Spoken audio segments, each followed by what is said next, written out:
Okay. Hello, and my name is Alex Burr. This is the Running Hook podcast, and I am going to be hosting a watch party today for me and some of my friends. Um, with me and some of my friends. You guys are my friends if you're actually watching this. So I'm not going to publish this podcast probably because that's going to be a lot of work. It's probably just going to stay on YouTube, but hopefully I have some friends in here and we can watch the game together and talk about it. I'm going to tweet this out now.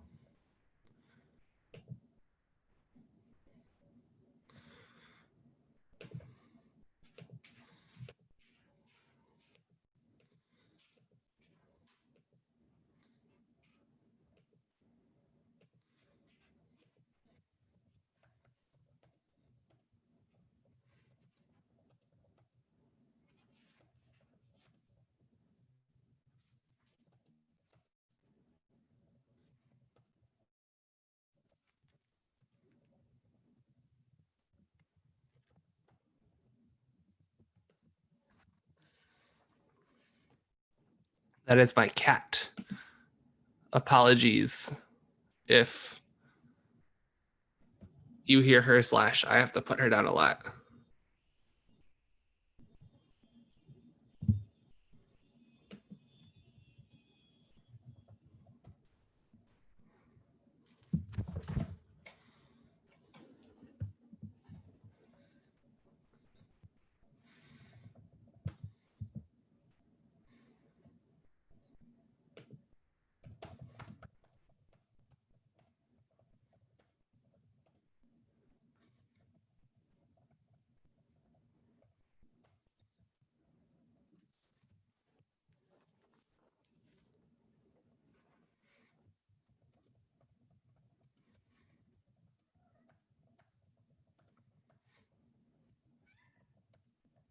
Suki! Hey!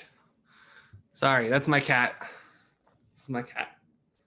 I know this is riveting NBA content like you've come to expect, but she's just very hyper right now. So if you hear her a lot, don't be surprised. I'm going to be multitasking a little bit here, but it'll be a lot of fun.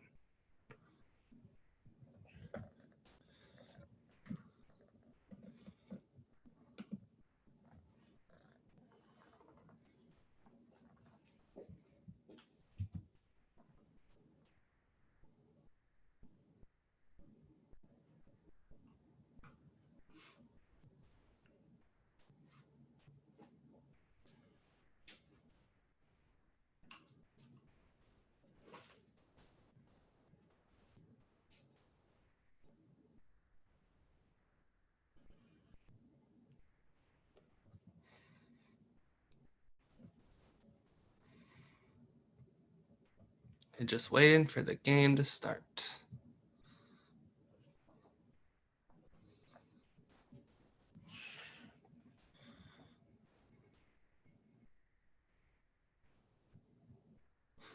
See if any of my friends are joining me.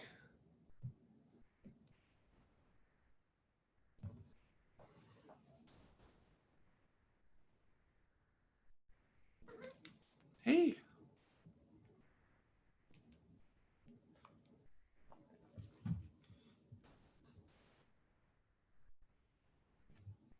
No.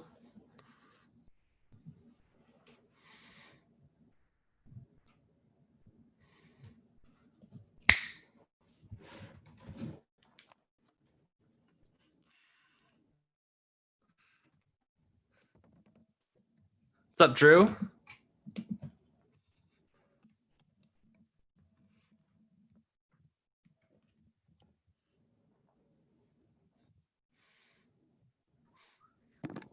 Hey How's man, it going, Drew?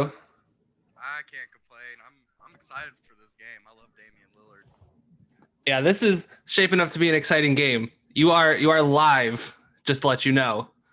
Good to know. I won't let anything slip.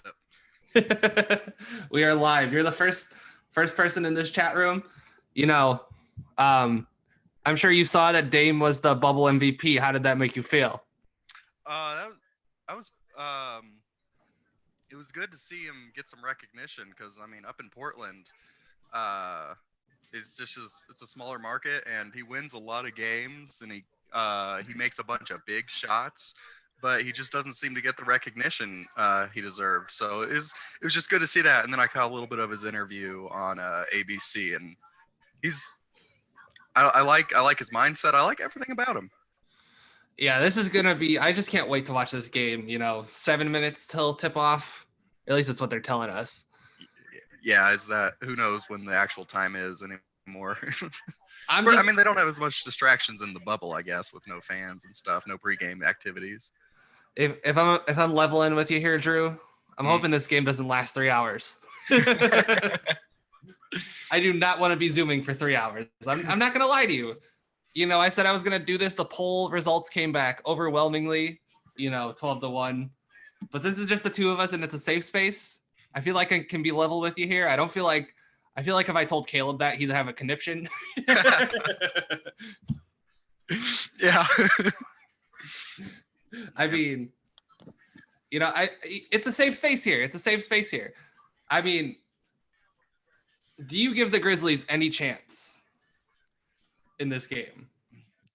Now, I'm not an NBA expert. I haven't caught much of this year, especially with it being canceled for a few months. But the Grizzlies have a good young team, and John Morant is obviously great. But the Trailblazers just have a lot more experience, and I just because Memphis, they have to win 2 games, right? Yes, they do. Okay. If I have to bet between them winning 2 games or Portland winning 1, I'm putting my money on Portland. But I Taking mean, the easy money. I mean, there's a chance that they can. I don't know if this first game. I mean, Damian, he's been on a roll, so I think he's gonna keep feeling it. But I mean, they definitely have an opportunity to take 1 game, but I don't know. I don't think they can take 2 games before Portland gets 1. Another thing I'm going to level with you here, I hope it's only 1 game, because as much basketball has been on, and I live and breathe this stuff, I am tired. I need a break. Just plain and simple. When will the NBA think about me for once? Yeah, right. Maybe when you start drawing in some money. I think that's what they listen to. Drew in here with your logic and reasoning. Hey, Burrow, my feelings don't care about the facts. Oh man, I can't wait. Can't wait. It's gonna be so much fun. By the way, I do want to remind anyone, if you are tuning in for the first time now, I do have a cat that's on the rampage right now. So if you're watching this or even just listening to it passively, you will definitely hear her. For once, she's being a good girl. Yeah, I got a couple cats. My roommate just picked up another cat, so yeah, I might have to apologize as well. Since we have 4 minutes and 4 minutes to kill, cats are wonderful creatures and they're severely underrated. Oh yeah, absolutely. Yeah, well, because not everyone can appreciate them. Some people need that codependence that a dog brings, and nothing wrong with that. I can enjoy a good dog, but I mean, at the end of the day, I wanna share. I just watch my cat all day. He just does wild stuff, and I'm just like, this is so much better than the predictability of a dog, in my opinion. So I have 2 cats, and right now we have to keep them separated because they keep getting each other sick. But in the last 12 hours, Drew, I've had to get my other cat from behind my dryer not once, but twice. Yeah, I just moved out in the beginning of June, and yeah, my cat found the spot in the dryer that he can't get out from, and I picked him up once, and he did it again, and I keep those doors closed now because it's not gonna happen. He's just gonna keep doing it. My cat climbed on top of the dryer or washer, one or the other, and just hopped behind the whole dryer. My apartment's not very big. It's a lot bigger than the last one. It's not very big. There's not a lot of room to maneuver a dryer around.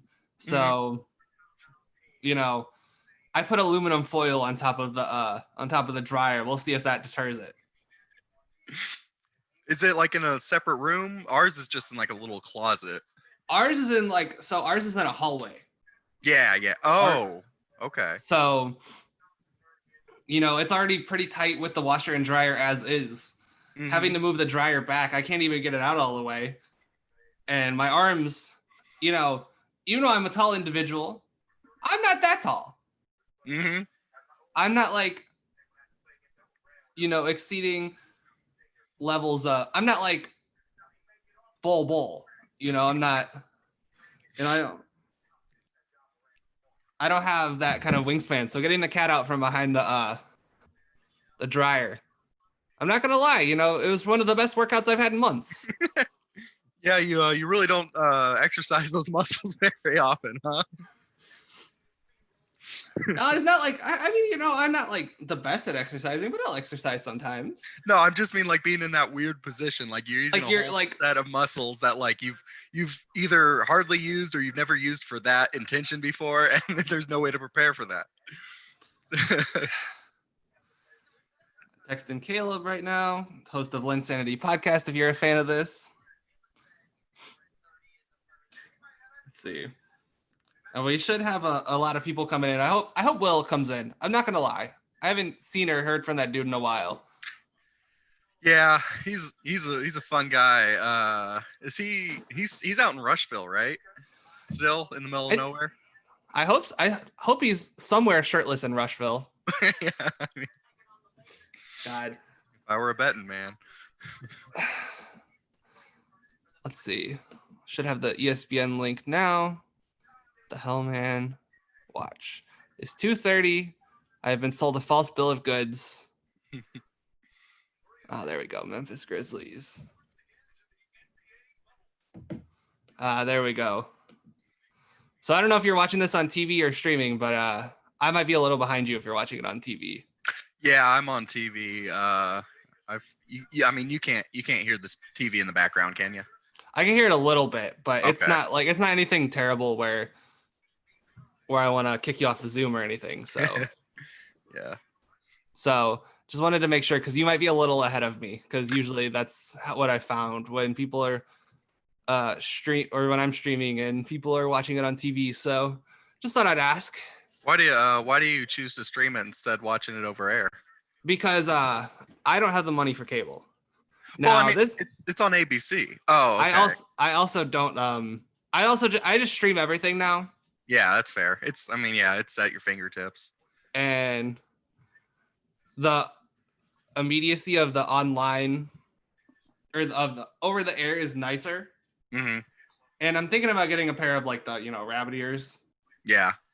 But unfortunately, I am a brokey at the moment. So I feel that. Yeah, I'm still using the TV I bought with my first paycheck of my first high school job, with just some rabbit ears. So I mean, it's not high class living out here, but it gets the job done. If you don't mind me asking, how long ago was that? Dude, that was the fall of 2014. Oh wow. Yeah, the more I look back on life, the more I realize I'm old and I hate it. But yeah, the remote broke, but the TV still works. But I had an old Android phone that had an app that let you use it as a TV remote. So like it's a jank setup, but it works. I mean, whatever gets the job done. Mm-hmm. I mean, you got to walk over. I mean, it's good exercise walking to the TV too. Yeah. It blows my mind when people, I don't know, when they make a big deal about not having a remote. Like, yeah, it's a great convenience, and I've gotten spoiled being able to use one for the living room, but it's not a huge inconvenience. But I don't know. I digress. At my old place, I lost both of my TV remotes. I had two, and they both fell under our couch. And you know what I did? I walked my happy ass over to the TV. You didn't reach under the couch, maybe? Oh, Drew, it was like in an impossible to reach place. It was in like, how would I describe it? Like it was a big couch, right? Was it like a sectional, like a corner couch? Kind of. No. It was like your typical like 3-seat couch. Okay. It was an older couch though. Yeah, a little heavy. Oh, very heavy. Yeah, that Mm. thing was a bitch to get up to the second floor. But it just had impossible sections where things would sometimes fall into.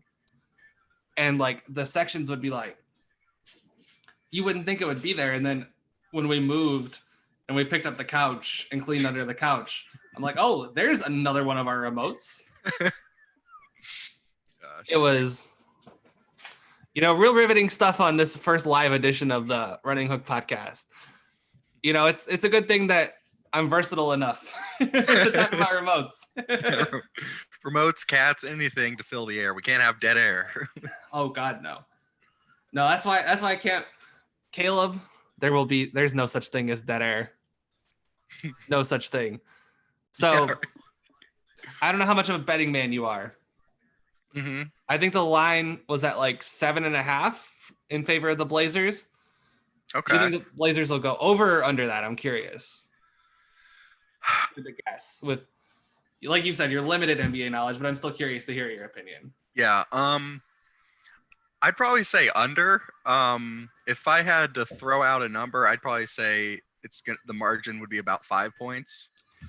I think because when it comes down, people are gonna be fouling and shooting free throws, so it's gonna move around a little bit. But like Dame's gonna hit a big shot, and he's gonna go up, and they're not gonna be able to match it. And five's my answer. I think that's a good guess. Let's see. Hopefully we get something in the chat at some point, but I'll take what I can get at a certain point. Mm-hmm. I would like to see some viewers, but if not, we'll still get to say we did it and had fun. Right. And this will be on YouTube for posterity. I'll put it on my resume and stuff. I was trying to make the point, don't get canceled. Yeah. Don't say anything that'll get you canceled. That's, I think that's a relevant concern in this day and age. I mean, that stupid NASCAR driver, like as soon as he joined the iRacing, he let something slip. And it's like, can't do that, Kyle. Yeah, that was idiotic. That was idiotic, stupid, outright dumb. Like I laugh, but I'm laughing like out of pity because like why I don't know. But laughing while you cry. It's healthy to cry, they say.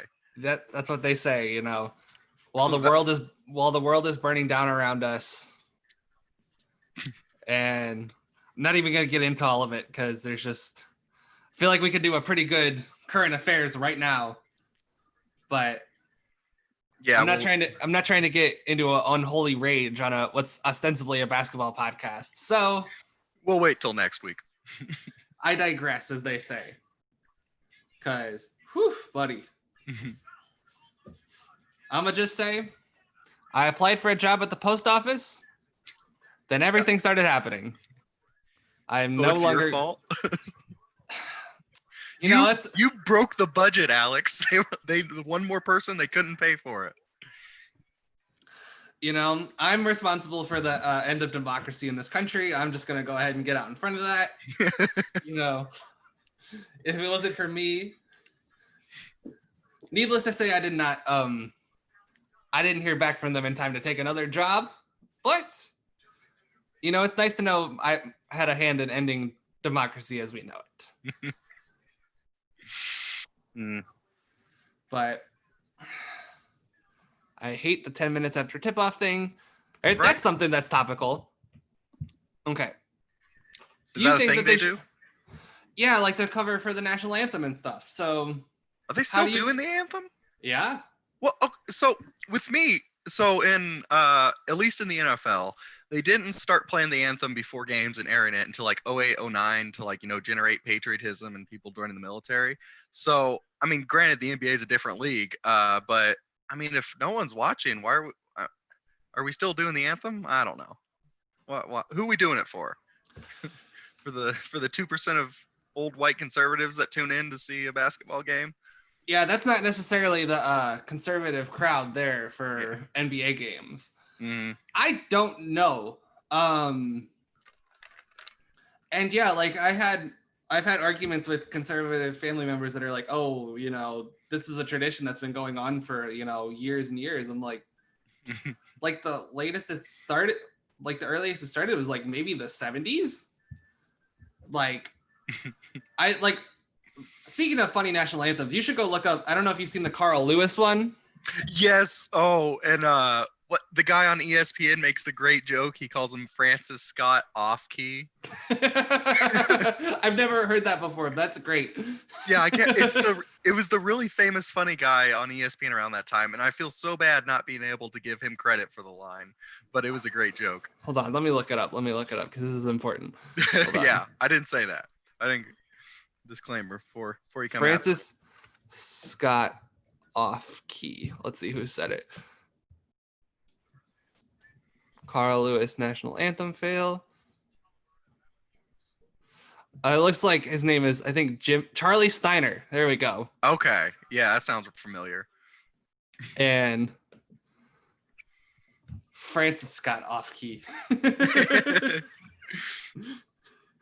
I don't, but before tip off, because it looks like it's about to start, I just think it's frankly stupid that, they play national anthems before sporting events. Yeah. There's no point.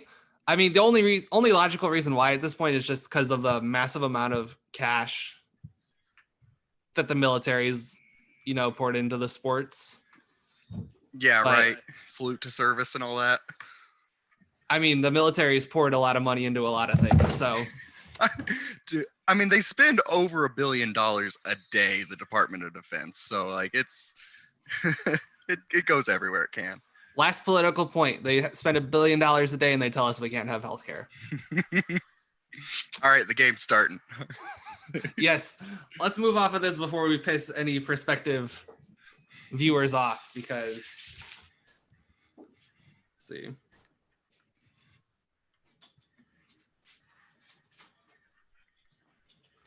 Let's see.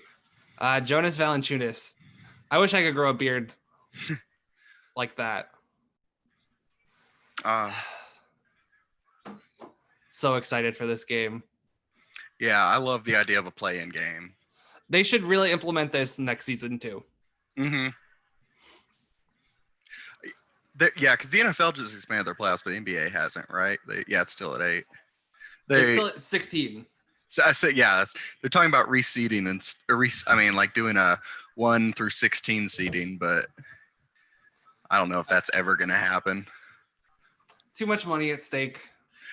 Yeah, there's a little bit of pride being able to say, we're the, East Atlantic champions for 5 years or something.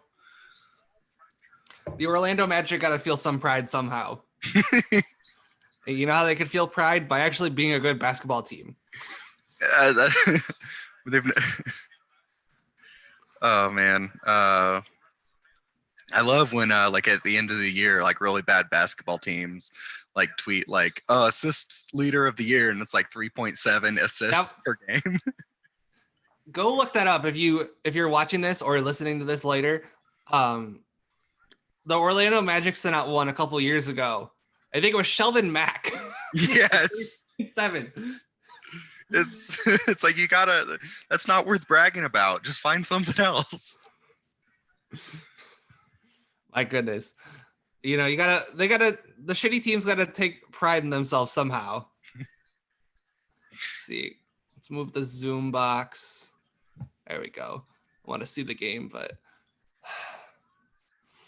already getting to the foul line. It's 15 seconds. Hopefully, I don't know how much you've been watching these games, but I just know watching a lot of these games, the refs have been really bad. I've heard complaints.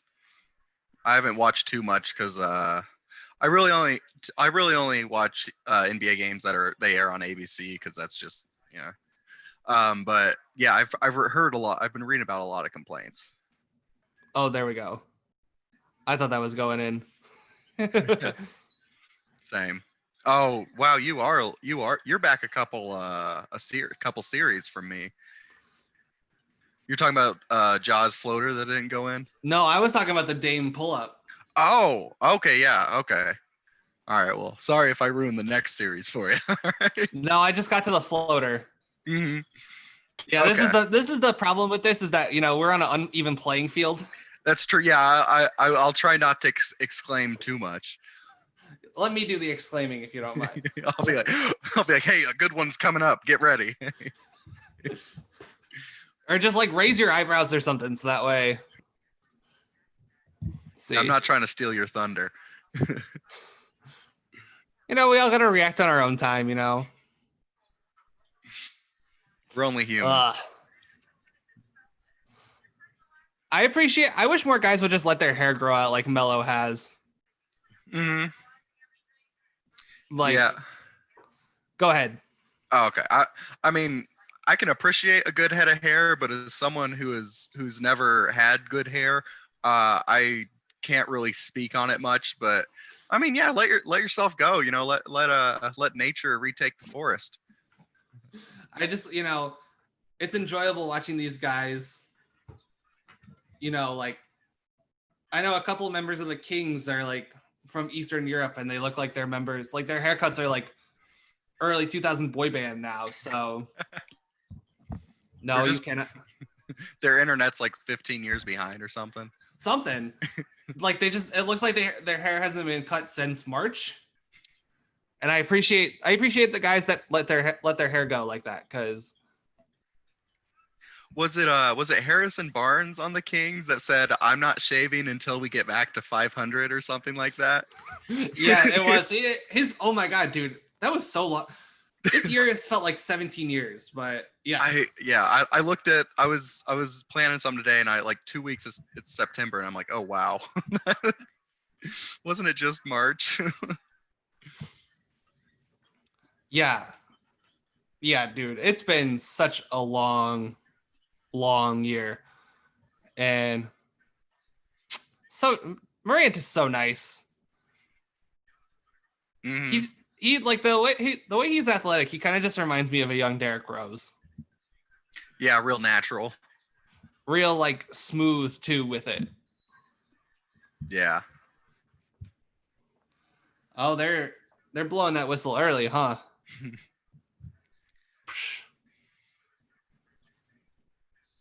They don't score.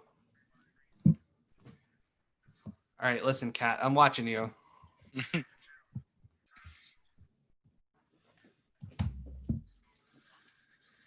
Dealing with a 4-month-old cat is like dealing with a baby that can run and bite you.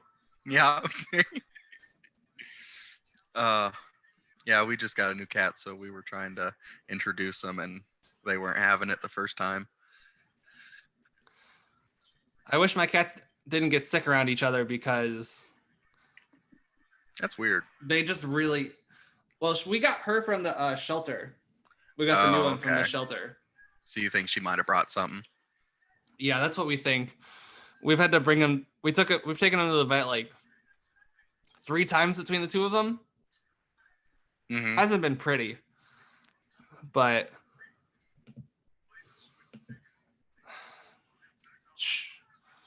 I love the way they mic up the Nets.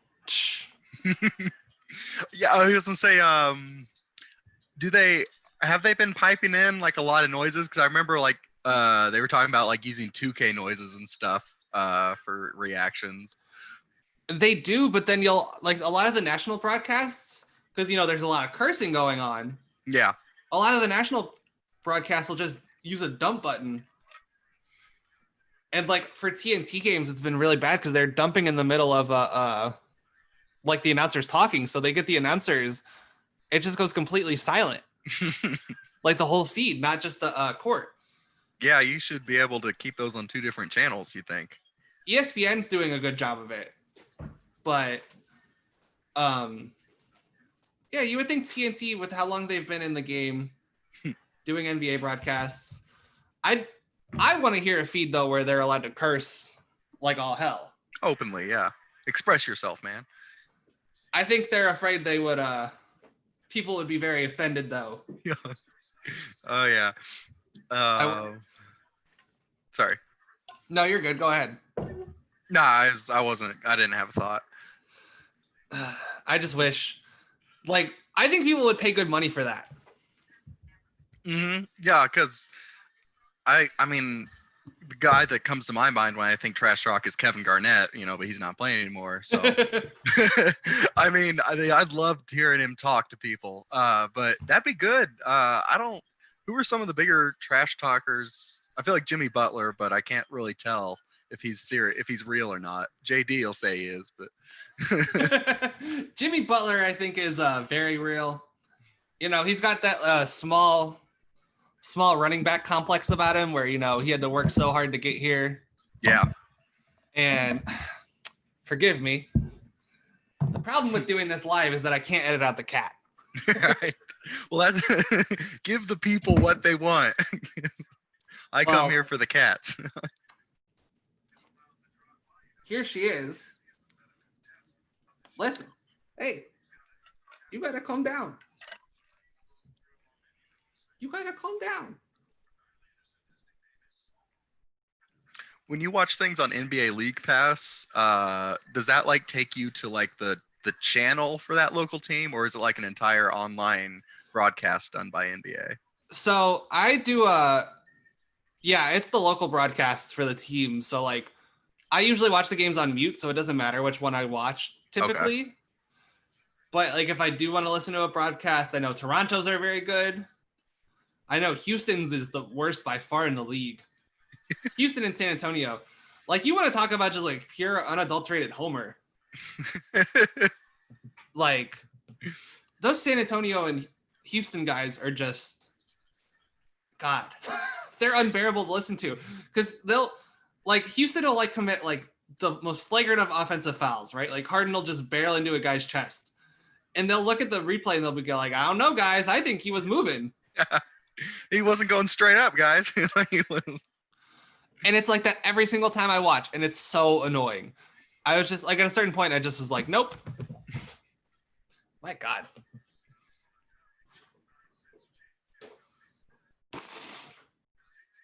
Jesus. That was a tough shot. The Damian 3. Yeah, that was a tough ass shot. Yeah, that one surprised me a little bit.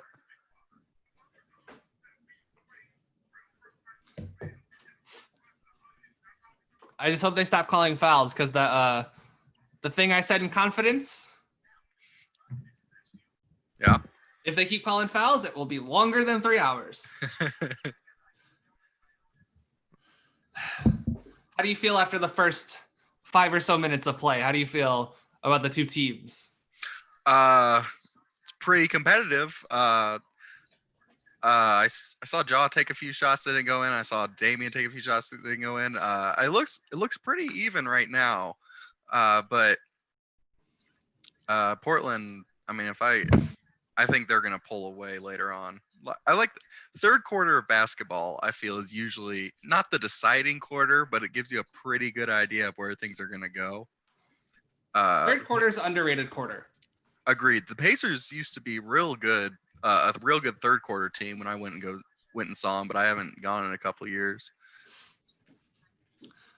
Yeah, I haven't been to I actually, funny enough, I went to the last Pacers game of the season. Surprised there wasn't a mass outbreak from that, but. Well, I mean, there probably wasn't enough testing, so like. That's true. Yeah, it's just the whole thing of not knowing. Yeah, and it's like, I feel like just nobody took this seriously enough before. Yeah. Absolutely. Before like including myself even, like I went to, my little sister did a thing at Lucas Oil Stadium like the weekend before, all this happened. Mm-hmm. And it was like, looking back on it, I would not go to somewhere with that many people now. Yeah. Well, the week before I was covering the women's Big Ten basketball tournament for Malcolm. And that place wasn't nearly as crowded, but like an idiot, it was Thursday night. I think my friend hit me up at the end of the game, was like, hey, do you want to go out to Tiki Bob's, which is a club downtown? And I, like an idiot, I was like, yeah, sure. I'm already downtown. And that place was jam packed. And it was a wild night, and yeah, like I took it.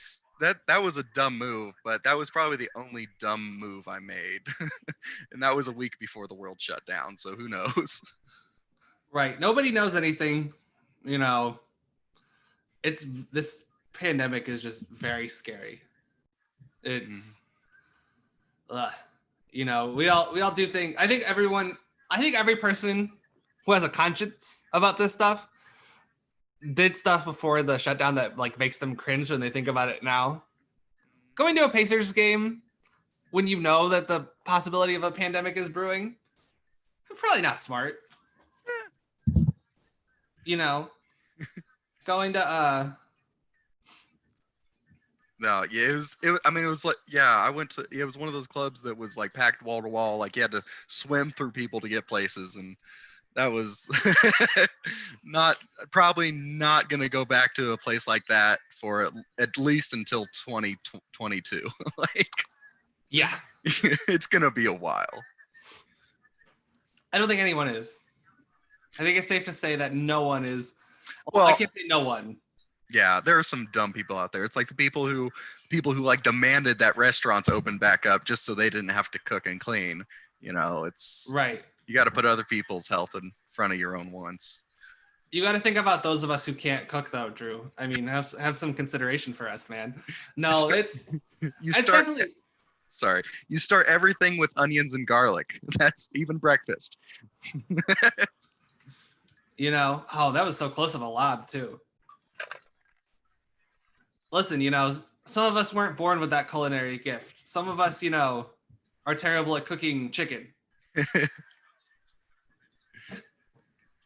Well, you just start by seasoning it and then hope it goes well. Well, I season it. Seasoning isn't the issue. Listen, you gotta go. I pour on the seasonings.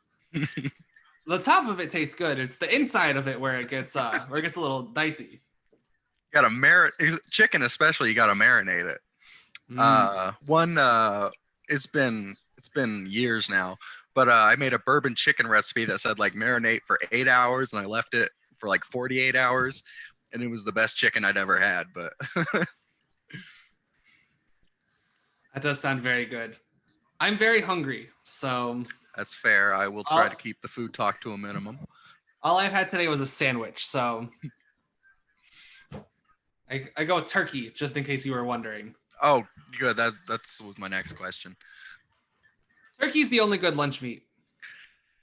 You know, it's not bad, but I would prefer like a roast beef or like I think it was Walmart. They had this like Cajun chicken lunch meat that was, you know, shaved into, you know, lunch meat pieces, and that was great, but I haven't had that in a while. But turkey's all right, but you know, I know what I'm getting. You know, I like consistency in my lunch meat. Fair. And you can't get more consistent than turkey lunch meat. That's my opinion. Now, my question is, when you have lunch meat, what kind of cheese do you choose to go with it? So, top all-time favorite cheese is going to be pepper jack. So that is going to worm its way into a lot of my sandwiches, but there are sometimes where I prefer a yellow cheese on a sandwich, but probably pepper jack if I had to pick one. You're not a pepper jack guy, but you know, I'm not gonna bemoan anyone that is. I myself am a cheddar guy. On occasion, I'll go provolone, but you know, Swiss cheese is the most overrated cheese. I'm gonna say it right here. I agree. It's not a great taste, and it has holes in it, so you're not even getting a full sheet of cheese. Like, exactly. I just, you know, Swiss cheese, never done it for me. If I was going to power rank cheeses right now, top 3, definitely go cheddar 1. I'm going to go provolone 2. Okay. What's 3? That's the hard question for me. Well, my question... I like Colby Jack. Colby Jack is solid. It's got the yellow and white. But my question is, like, there are a billion kinds of cheddar out there. So there's like white cheddar, sharp cheddar. Like, I mean, what cheddar are you talking? Just like your plain old sharp yellow cheddar? Yeah, I like sharp. Okay. You know, I'll go with mild on occasion when I'm sick of sharp, but there's just like something to be said about the strength of the flavor of the cheese. By the way, welcome into the Running Hook NBA podcast. I feel compelled to point that out, but anytime you can get a good discussion about cheese going. Blazers are currently up 19-12. I don't know if it's different on Drew's feed, but pretty close. Yeah, I'm trying not to say too much. But I just looked at the foul number like after the first break, and it was like 1-4 or something like that. 4 on Memphis. Now it's 2-5, but yeah, you're right about the officiating. They are blowing whistles. And they're blowing it in port. I think it's rigged. I think they want to make sure. Calling it a conspiracy right now.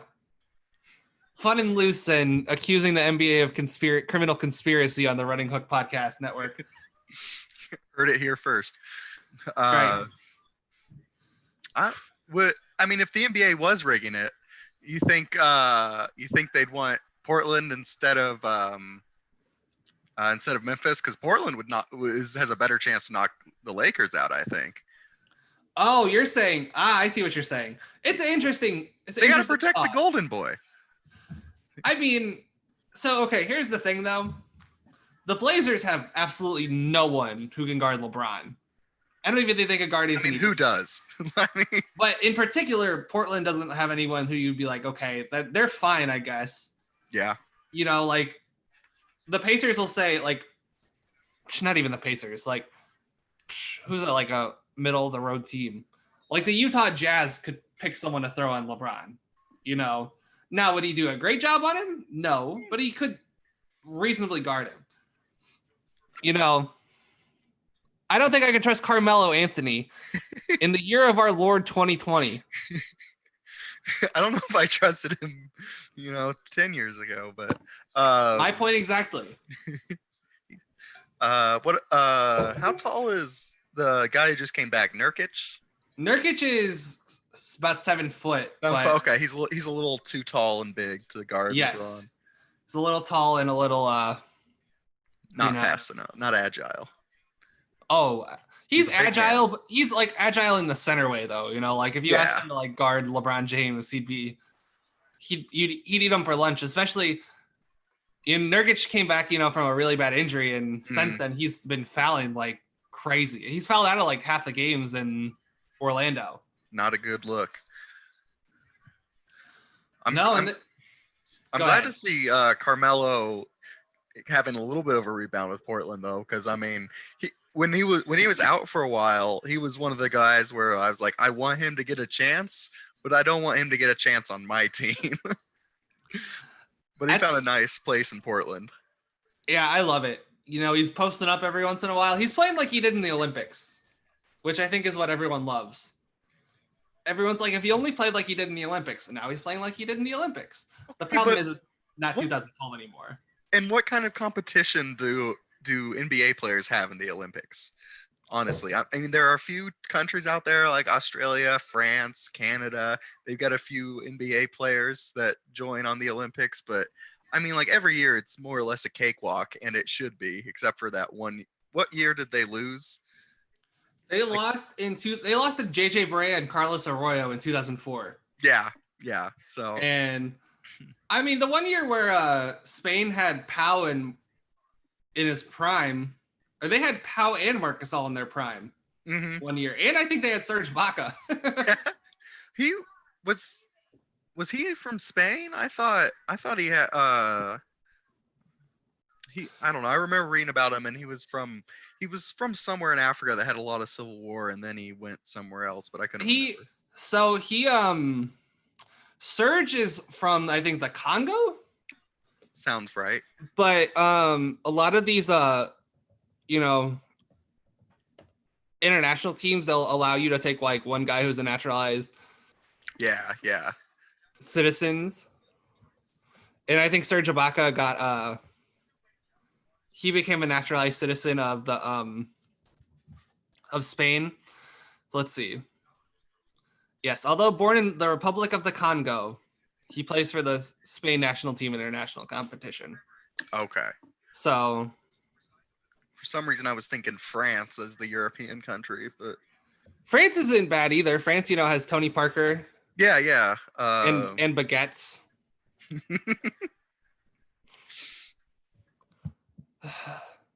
And or who was that one point guard that was from over there? It wasn't Federer. It was something weird with an F though. Federer. I don't know. I'll look it up. Tony Parker is from France. Mm. Do you just live to knock everything off of the windowsills, Cat? Let's see. Nicholas Batum. The nut puncher. Let's see. Do we have any? Still no viewers. Oh well. We do it for the love of the game, not the love of the fame.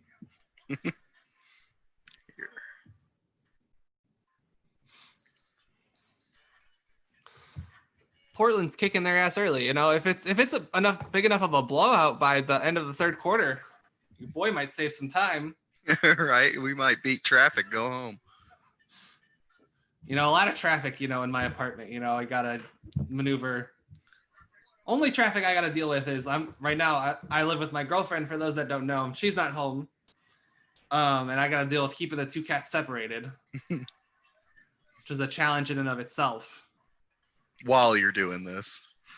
Well, thankfully, keep the door closed while I'm doing this. It's when I'm done, when I want to go to the bathroom. Hey, say hi to the podcast. I can't keep my door closed because my cat he likes to roam and he'll just start scratching at the door like a dog. See, she's still little, so she's fine, but she's starting to get into the Christmas tree. Wait. We keep our Christmas tree in here. Our Christmas tree's in the closet over there. Oh, okay. And I don't sleep with her, even though I probably should. And I wake up this morning, and I keep a cheese head on the, like one of the cheese head hats, one of the foam ones. Yeah. In there. I kept it on the Christmas tree box. And I come in here this morning to feed her, and the cheese head is on the floor. So I don't know what kind of mischief she was up to last night, but my cat was hiding in the kitchen cupboard for like 10 minutes the other day and then shot out of there like a rocket. We weren't looking. Such wonderful animals. Misunderstood. Oh my God. 30-14 with a minute 50 left in the first quarter. They really separated after that first TV break 6 minutes in. Yeah, they have. I think Memphis has maybe scored once other than that jumper just there by Brandon Clark. Ugh. Oh. Ooh, there's a good defensive play coming up in a couple series. Let's see.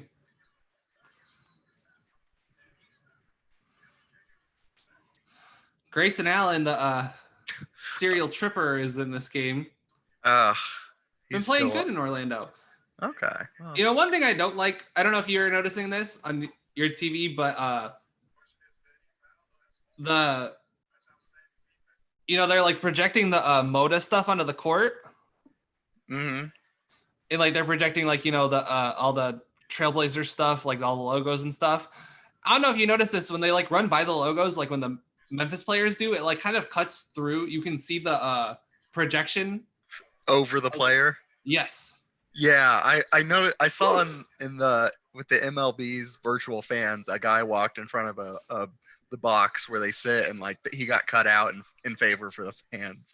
So they still got to work a couple things out, but for the most part, it's enjoy. It doesn't. It's funny, but there's nothing wrong with it. No complaints. I'm assuming that block by Zonio is what you were talking about. Yeah, I thought Memphis was good because you just said Memphis hasn't scored in a while, and I was like, it's gonna change, and then Ooh. oh, I'm sorry. Hey, you don't chew on my headphone wire. Stop it. How would you like if I hit you? Okay. Can't say that, you'll get canceled. Well, I'm not hitting her. I'm just, It's that just thing, the threat. It's the things where cats do where they like hit their paws at you. mm-hmm. That's what I'm doing.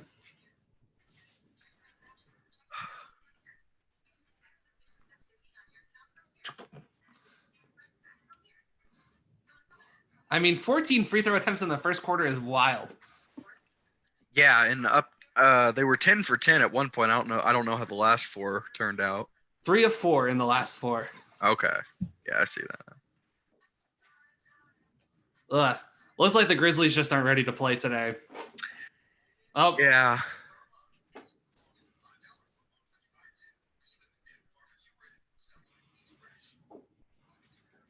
Are you at the end of the first quarter? Yep, just got there. Yeah, that big shot. It was a good shot because it was like a real nice pivot Mm-hmm. into an open shot. Just I guess that's the thing about so many 3-pointers being shot is that just it's the game you can catch up so quick. Yeah. But the problem with Memphis was they were a really bad shooting team this year. Memphis had like one good shooter, and he got hurt in Jaren Jackson. And other than that, Dylan Brooks, number 24, he's a gunner. Oh, wait, I'm curious. So I know he was shooting 35% from 3 before the restart. This guy guns, right? He's like he's a gunner. Do you want to guess what his 3-point percentage is since the restart?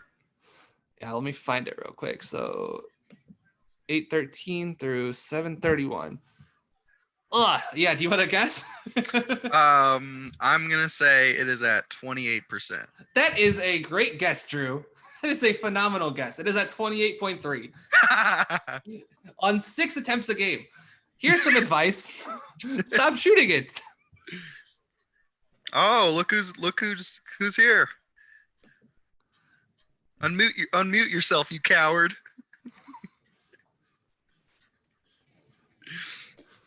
Caleb Lynn, welcome. You're on live with myself and Drew Hansen. We're enjoying ourselves. I am live.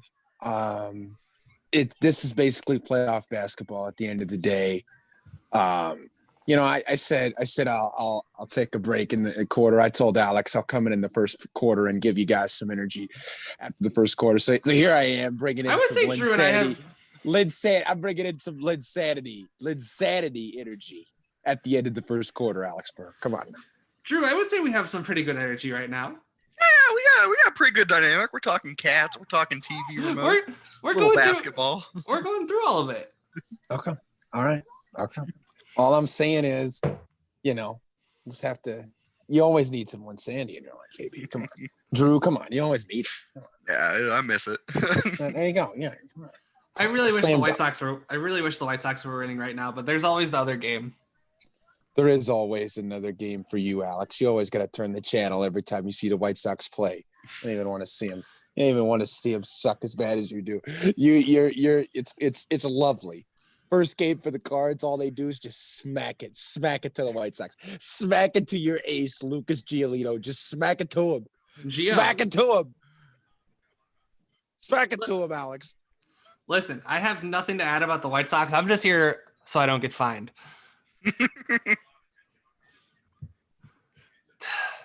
So Caleb, what are your thoughts overall in the first quarter?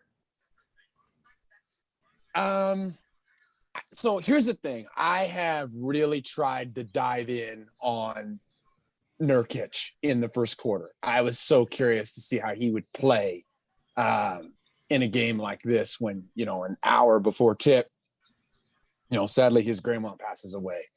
I think with Portland, I think they're just getting a feel for it right now, right? They're just kind of getting a feel for the game.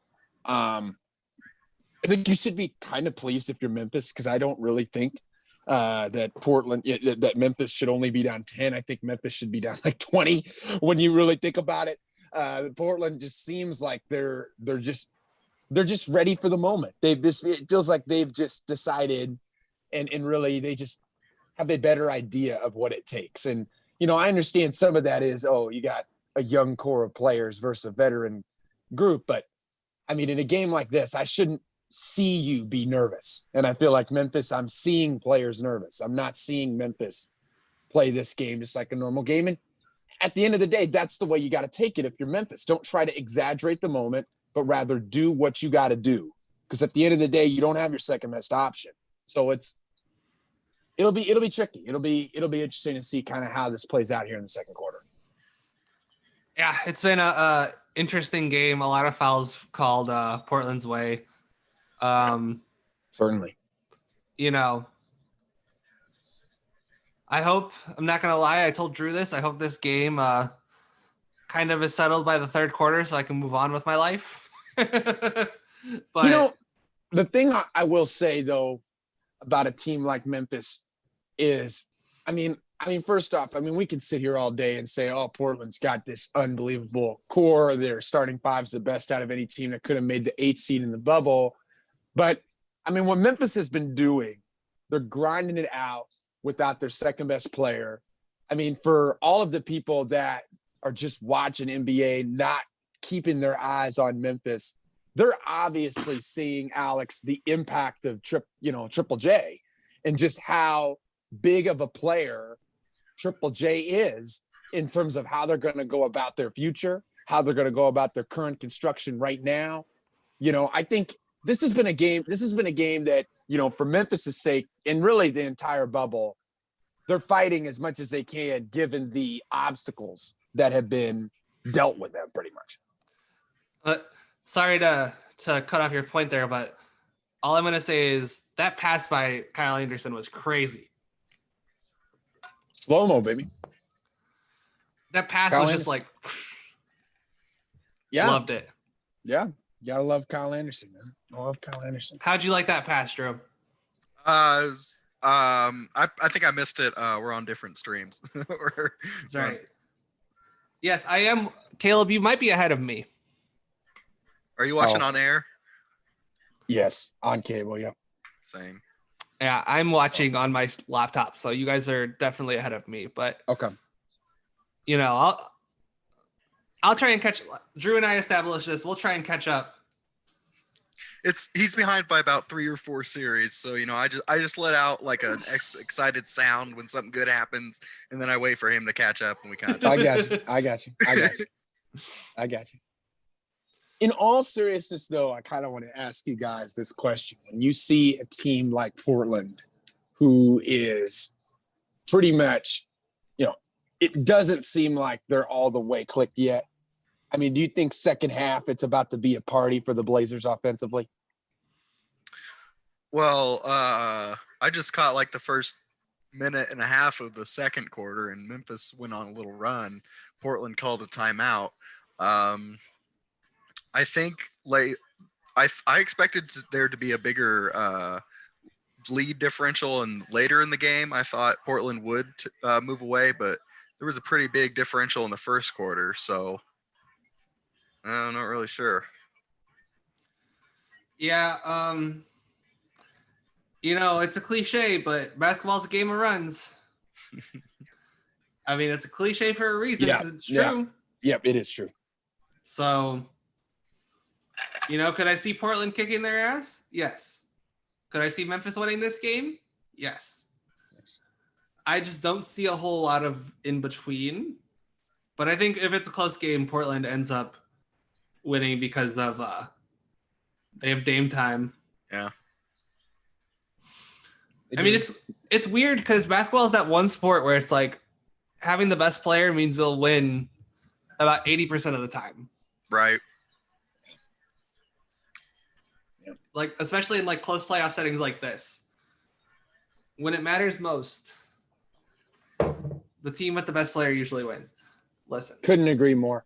And the only, further add to that, AB. And in a situation like this, when it's a big game, right? I mean, Portland's got the best two players on the floor, right? They got the two best guys that they're going to throw out there, and they both have been in Western Conference final games. And, if this game gets close down to the wire late, the confidence that I have in Portland just skyrockets even more, knowing that they're going to, have Dame and CJ coming in ready to give them buckets. And really the only team, Kyle Anderson, correct me if I'm wrong, had some playoff runs in San Antonio. JV certainly had, Valanciunas certainly had some playoff runs in Toronto. If Anthony Tolliver, if I'm not mistaken, was on Portland last year. So he was on Portland this year. Yeah. Yeah. It's like, that there's going to be, there's some experience, but it's not, they're not going to get you. They're not going to get you it's not Dame. It's certainly not CJ either. Valanciunas isn't going to hit a 3-point shot to send the Thunder home. Valanciunas getting a triple-double the other night. Are you kidding me? Are you kidding me? You were just mad because it kept Phoenix out of the playoffs. Yes, Alex. Yes, I was. Yes, I was. You go 8-0. The Grizzlies are 2-6. You're darn right I'm going to be pissed, Alex. Just mad because Kyle Anderson is going to upset your Portland Trailblazers. Oh, look at you with that. Get a room. Get a room. Get a room with Memphis. I'm surprised you didn't say anything about the hat till now. You know what? I was waiting for you to basically say something that forces me to say it. Get a room, Alex. Get a room. You're wearing for the people that are, maybe listening to this on audio later or something. This man talking about Memphis could go on for 3 hours on Memphis. Oh, their core is so good. They're so young and yada, yada. He comes in wearing a Vancouver Grizzlies hat. He's all about the Memphis Grizzlies. And he's like, it's unbelievable. Why are you talking in the cadence of an Italian man? Oh, you're wearing the Memphis Grizzlies hat. Bro, you're going to get canceled. Don't do that. What have I do? You like talking at that cadence, Amy? Come on. Just saying, you sound like you're talking in Italian cadence right there. Like, just messing with you. All right. Memphis has come back against all odds and made this a game. I don't know why I said against all odds. It was only the second quarter. AB, get in a room with the Grizzlies, please. Listen, I want to play. It looked like that they were going to separate, but those first 2 minutes of the third, and now they're making a comeback. You can ask Drew. I established early on that I want the Blazers to win. I said it probably about an hour ago because the streak was. You're cheating on your girl and the Memphis Grizzlies, AB. Yes, because I want a Sunday off. I'm not afraid to say it. You want a Sunday off? Yeah, man. You don't want playoff hoops? You don't want to see Brandon Clark in the playoffs, AB? You've been getting in a room with them the last month and a half. Hey, you and Dylan Hughes. That's your boy Dylan. That ain't me. Okay, all right. Okay. All right. Don't you even think about it. This would be a even worse get in a room podcast if Jaren Jackson Jr. was in the game. Oh, of course. Then I would be rooting for. Then I would be rooting for the Grizzlies, but. Oh, of course you are. Even if they're 1-7, it doesn't even matter. No, I want competitive basketball. They would not be 1-7 if Jaren Jackson was healthy. All I'm saying, maybe 3-5. Okay, we're looking really bad, Amy. They were looking really bad. I'm not saying they'd be 1-7. I'm not saying they'd be 1-7, but they were looking really bad with Jaren on the floor. They were. Oh, Gary Trent. That dude's a baller. Oh, here he goes. Caleb, don't tell me the score. What time do you have on the clock? 8:15. Yeah. 8:15. I think we might be on the same. Wow. Oh. those No, last we're not. baskets.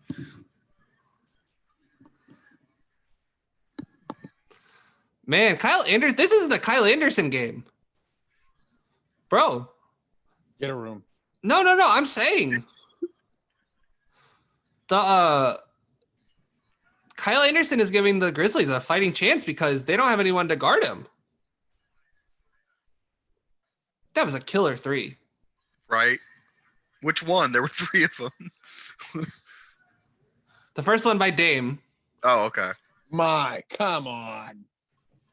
Unbelievable.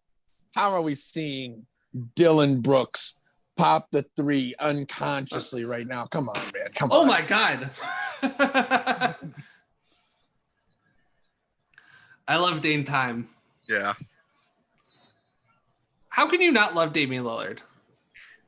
What's y'all's thoughts on, say, Dame Blazers win this game?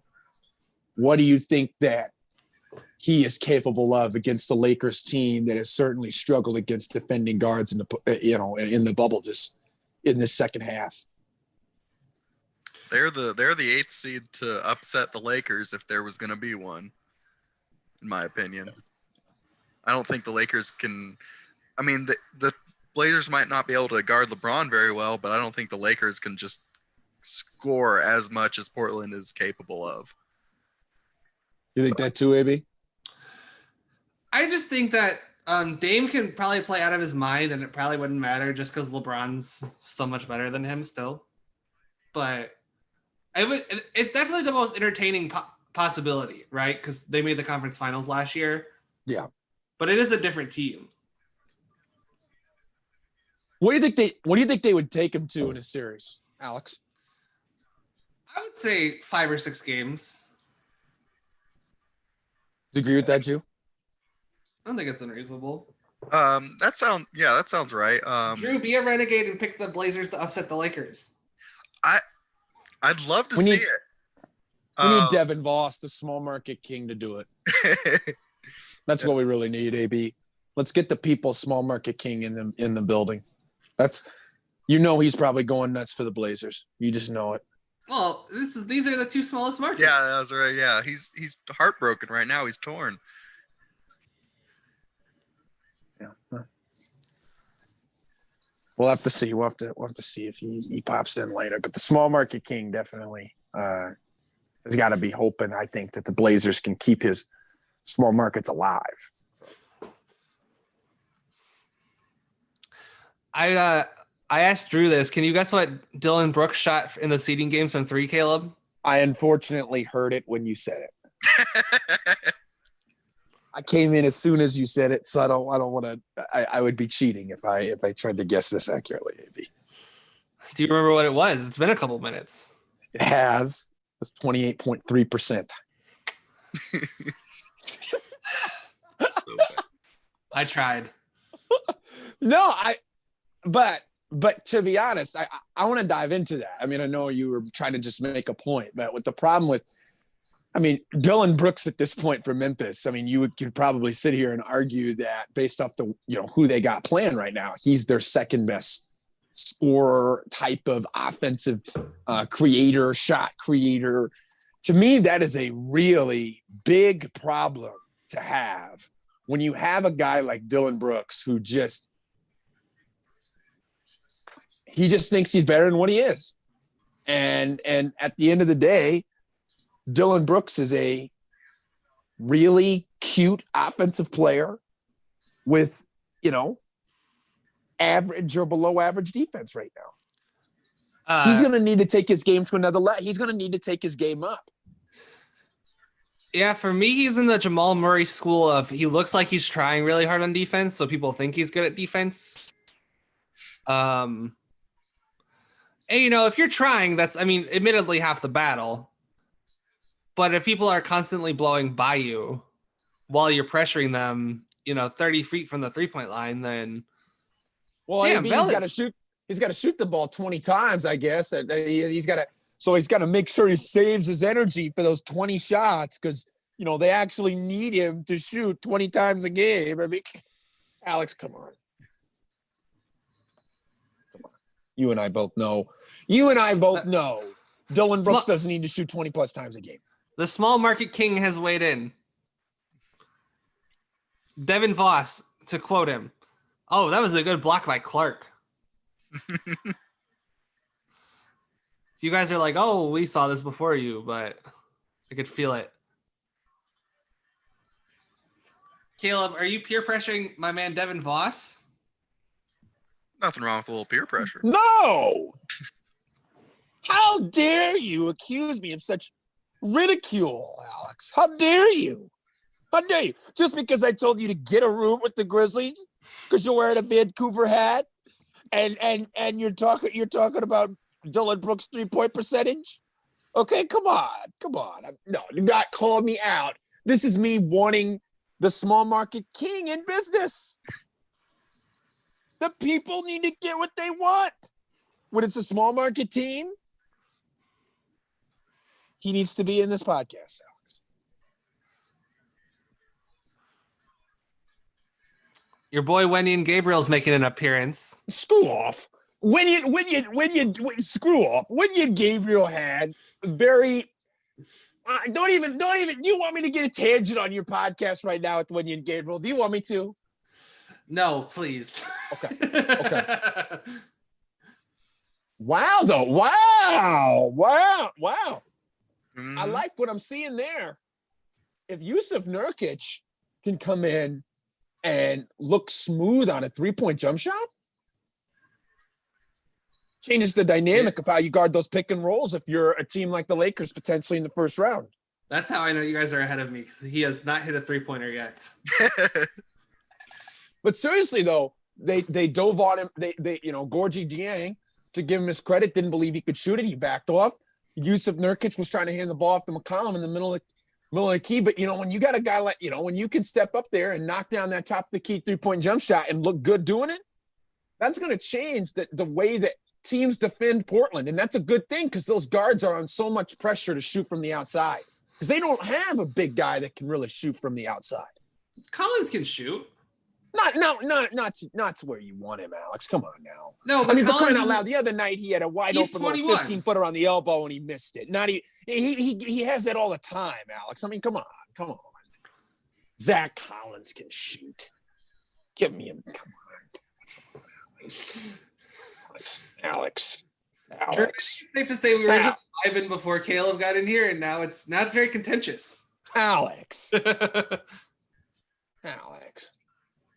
Caleb. Now, I will give him he's played 11 games this season, 37% from the three. 11 games, not a big enough volume, but for 11 games, Alex, he's he can shoot the three. So congratulations on that honor, Alex. Listen, Hey, Caleb. You think Nurkic looks a little slow or a little out of shape coming back from his injury? I think for me, I really think that the whole idea of his grandma is just really wearing him down. I really do. In his face, and I'm not, I mean, it sounds weird the way I'm saying it, but No, I just his saw face, it's just there just seems like a lot of emotion and a lot of, it's like drained.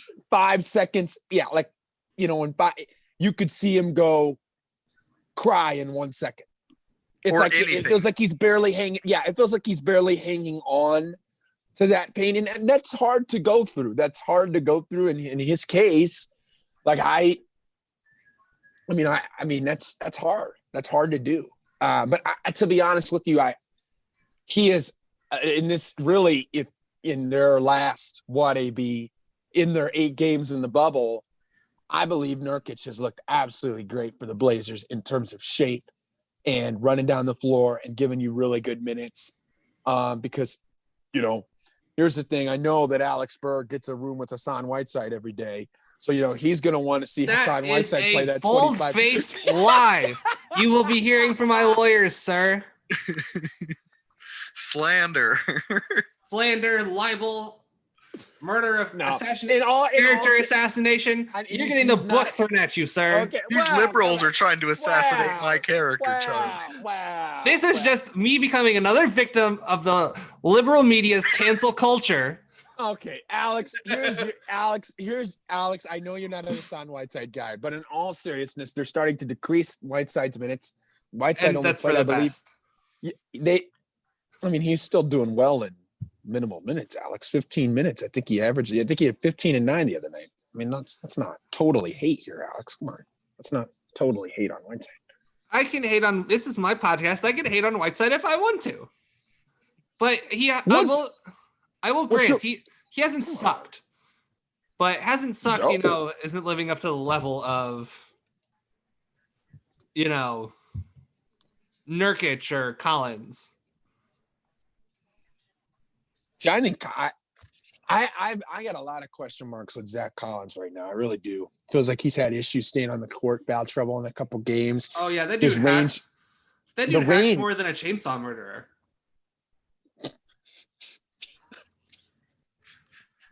I mean, It was You got good. It was good. now, what, that joke? Yes, it was good. Drew, it was good. Tell me it was good. It wasn't bad. No, it was know good. what? I'll I thought take it was it. good. I'll take it. I thought it was good. I did, Alex. I really did. Props to you for that. Props to you for that. Really. Truly. Well done. Well done. Well done.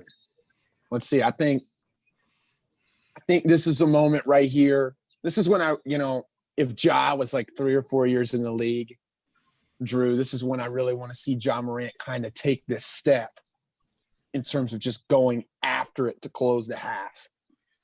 Coming in, making the right plays, not looking Just like a turning it rookie. over. But yeah, right. But that's when you want it. That's when you want to see that killer instinct on him. Yeah. And when he's not, to me, this is when you're like, okay, look, we need you. You're a best player. Make a play, get some shots. Let's not be passive aggressive. Agreed. Let's not be passive aggressive. We're down like 8. I think you got to win cut this 2 stuff. games.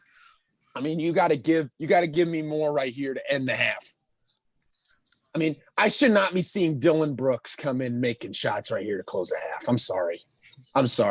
I really Adam should. Wainwright is still in the league. Yeah, and he's still striking out your batters, you son of a gun. He's still striking him out with that nasty I just saw curveball. that. I just saw the turnover you Nasty. guys were talking about. That was bad. I mean, John's Hey. a rookie. Hey, Alex, do me a favor and check out Adam Wainwright's videos of his curveball striking out hitters. That's what he's doing to the Sox. Mark Burley's better. I'm gonna say it. LOL.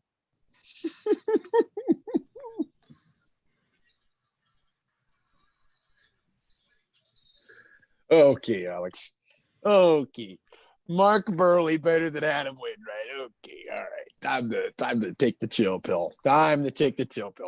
Here's the In thing. fact, You should- I dare you say should- Paul Konerko is better than Albert Pujols. What? Oh,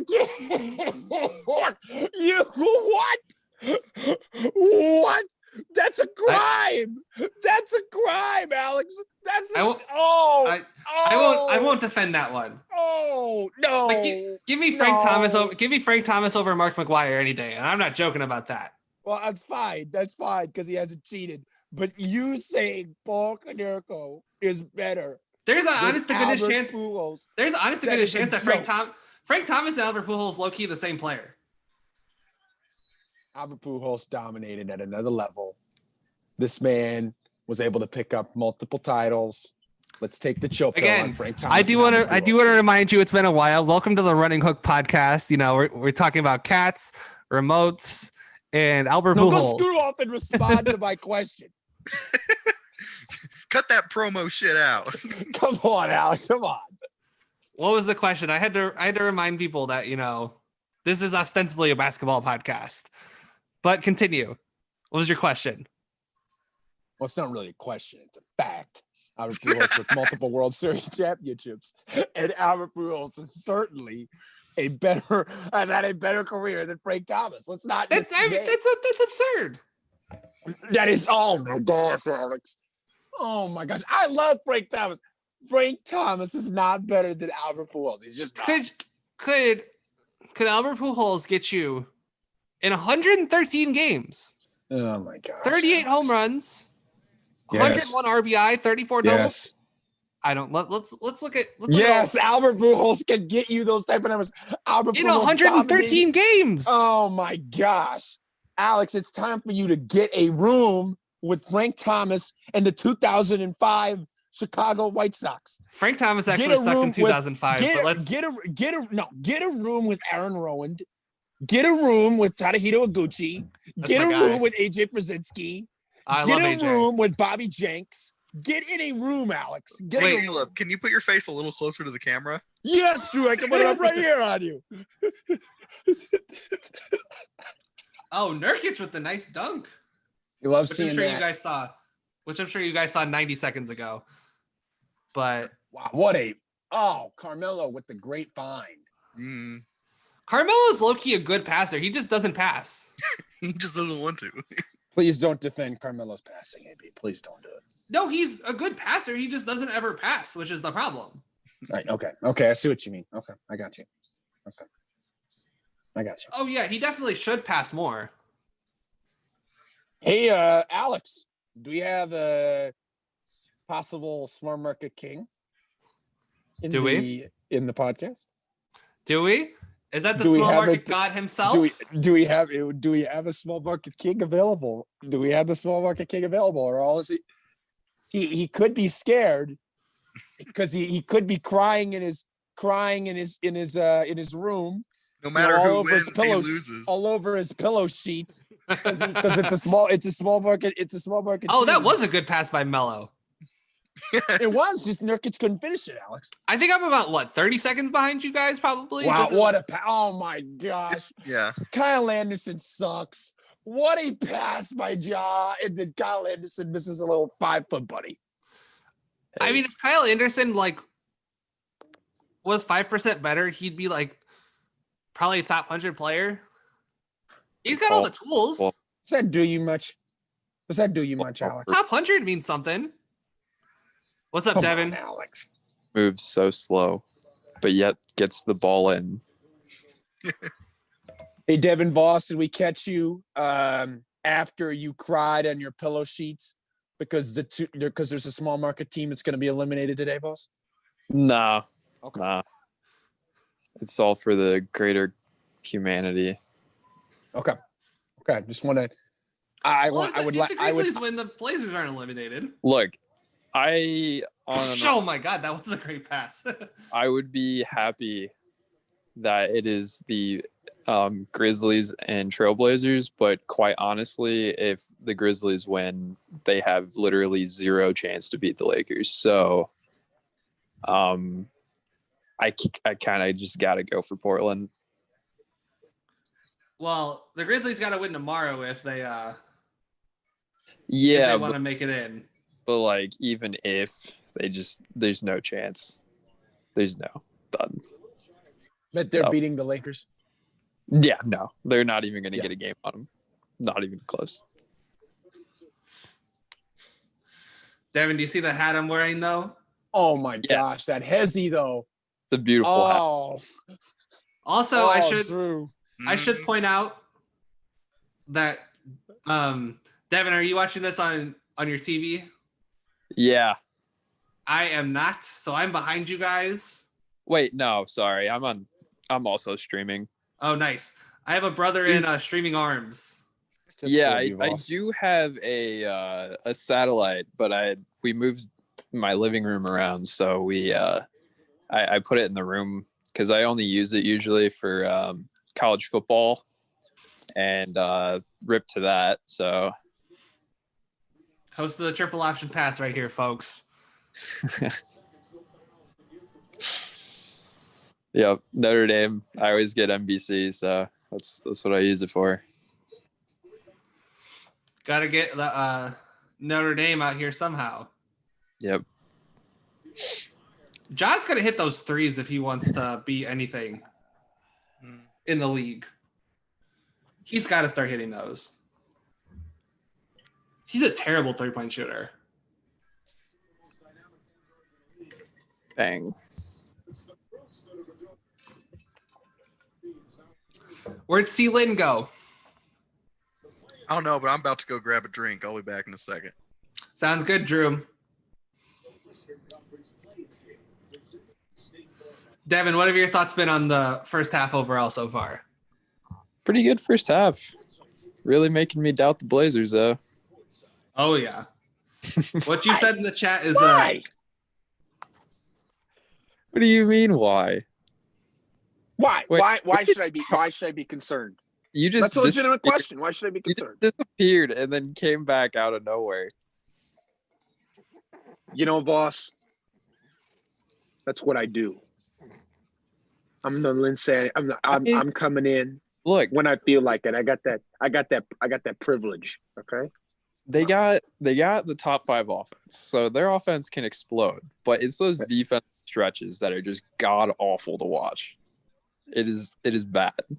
yeah, they're the worst defense in Orlando by far. See, it wouldn't be an issue if they were like the 2018 Rockets, where their best defense was their offense, but they're not, so it doesn't work. Like, if you just, I honestly think Phoenix, I don't know if you guys agree with this, I think Phoenix would have came in and kicked their ass because their defense Who? was Phoenix. Would have kicked Memphis. Well, Memphis too, obviously, but Portland. I can see it. Alex, it's interesting. Who wanted It w- Phoenix more than anybody in our network? You did. That's Yeah, right. I did. Call out corner, improvised call out corner. Caleb Lynn, he locked it in that the Phoenix Suns At were the 9. At the 9. They were at the getting the 9. well, you know, it's an important distinction, but still, Come on, It is a very important deserve it. distinction.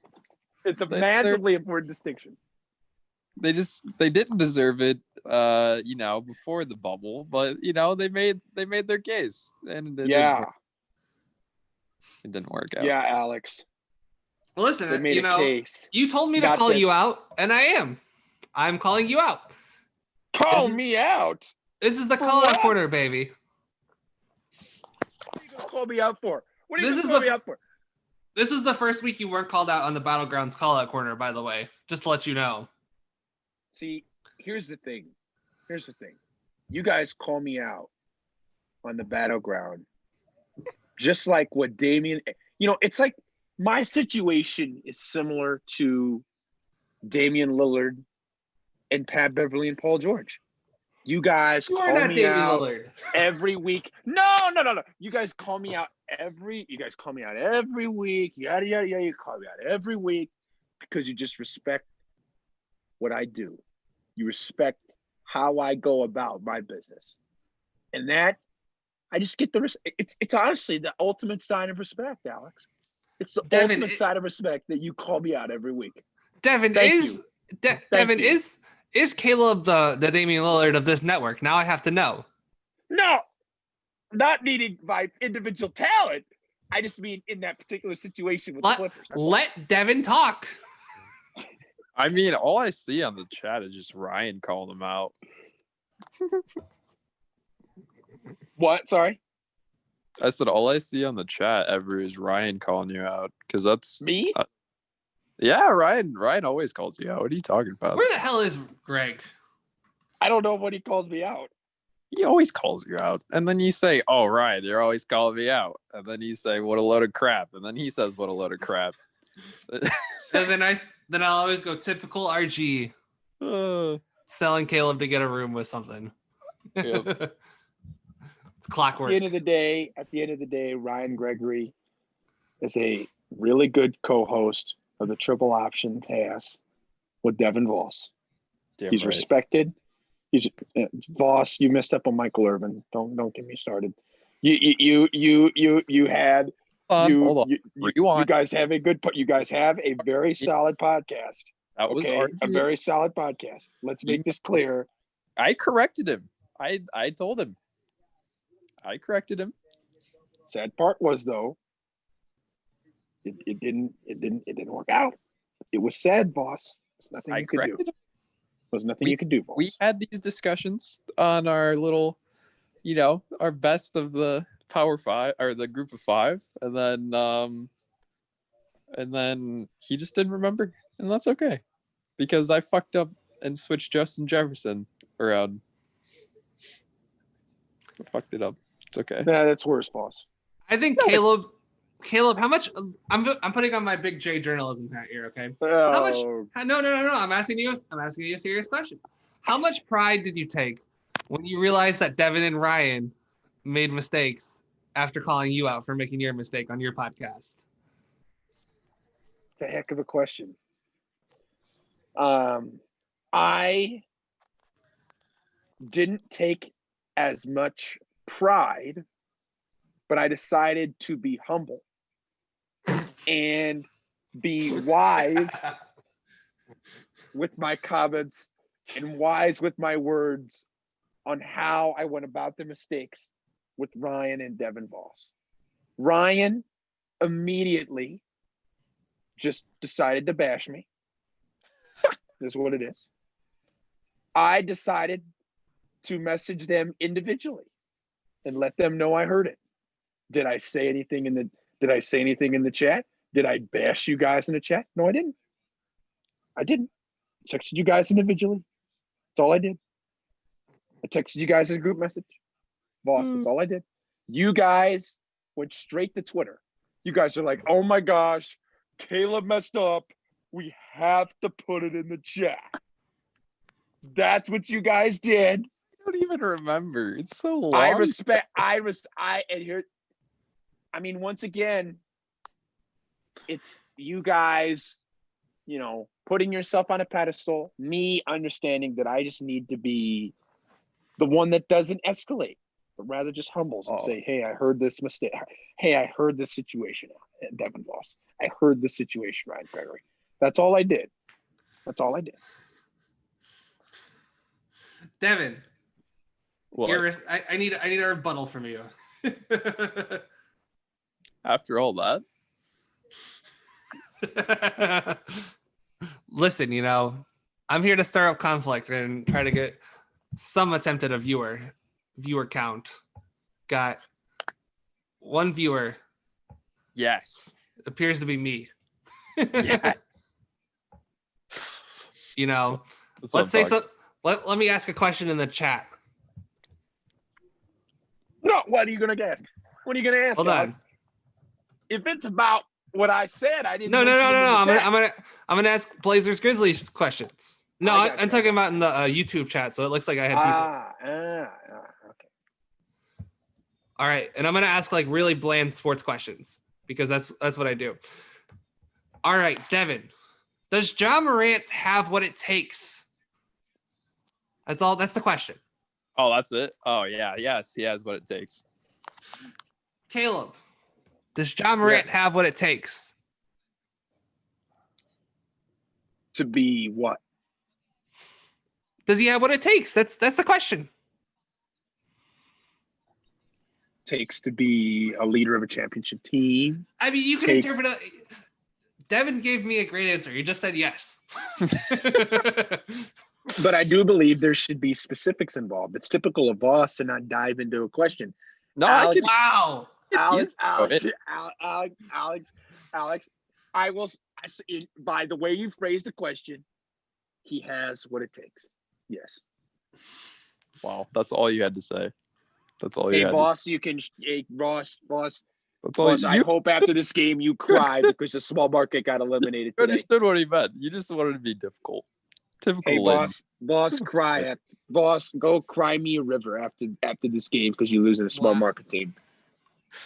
I'm not going to be crying any rivers. My Vancouver Grizzlies. Oh, sure you are. All right. And a little bit of I think now's a good time to break down some serious news.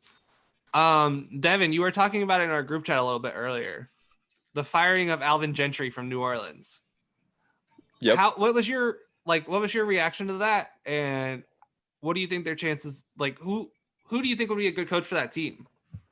I mean, I was kind of just like, I mean, I'm not a huge Pelicans fan. He's a great guy, not a great record. but then again, the front office that he did have didn't really give him much to work with. He'll probably get another opportunity somewhere eventually.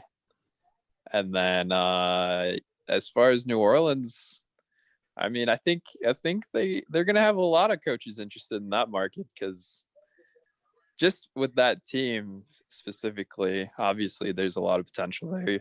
You got Brandon Ingram, you got Zion, you got young was it Jackson Hayes, right? Yeah. And then who else did they get? Oh yeah, Alonzo. I'm not as high as on him at all. But just regardless, there's a lot of depth there, a lot of depth to work with. So, I mean, there's going to definitely be a lot of coaches interested. I'm not sure who they go for. Obviously, Kenny Atkinson's probably the hottest coach on the market. So I'm sure they'll probably reach out to him. And then I'm not really sure who else. Yeah. Caleb.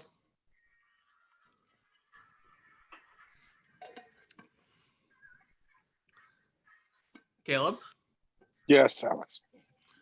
your response? Okay. What I say to that question, Alex, is I don't understand it. I don't understand it. I just don't understand. I don't understand how the New Orleans Pelicans let this man go for what he has contributed. I don't care that he's not Dave Griffith's guy. This is a guy in Alvin Gentry that has competed since he's at the job. You're not sitting there looking at somebody who's just sucked his entire time in New Orleans. You're looking at a guy that's found his way to compete, to get his teams in the playoffs, that has dealt with a lot of adversity. This is a guy right now, Alex. I will say this about Alvin Gentry. Alvin Gentry should be hired as soon as possible by teams looking for coaches. As soon as possible. To me, he's a coach that absolutely should have a job if he so wants it, in this coaching circle. I think it's a disappointing hire. I think if you're New Orleans, you gotta get a splash. You gotta get a guy that you're not, let's not settle for, and I'm not even, let's not settle for somebody that's just unproven, that's never been around the block. Let's get a coach that has been around the block, that can take me from being to being really something. Because to me, Alvin Gentry was the guy that was going to get you in that direction, and then you chose to fire him. So you got to get somebody that's going to do better than that. I think that's tough to say that you can find much better than Alvin Gentry if you're the New Orleans Pelicans. It's fair. Drew, do you have any thoughts on the firing of Alvin Gentry from New Orleans? I mean, I just read over a quick ESPN article about it. But it's just like school. But Caleb, do you think that they could pry Jason Kidd away from the Lakers to take the coaching job there?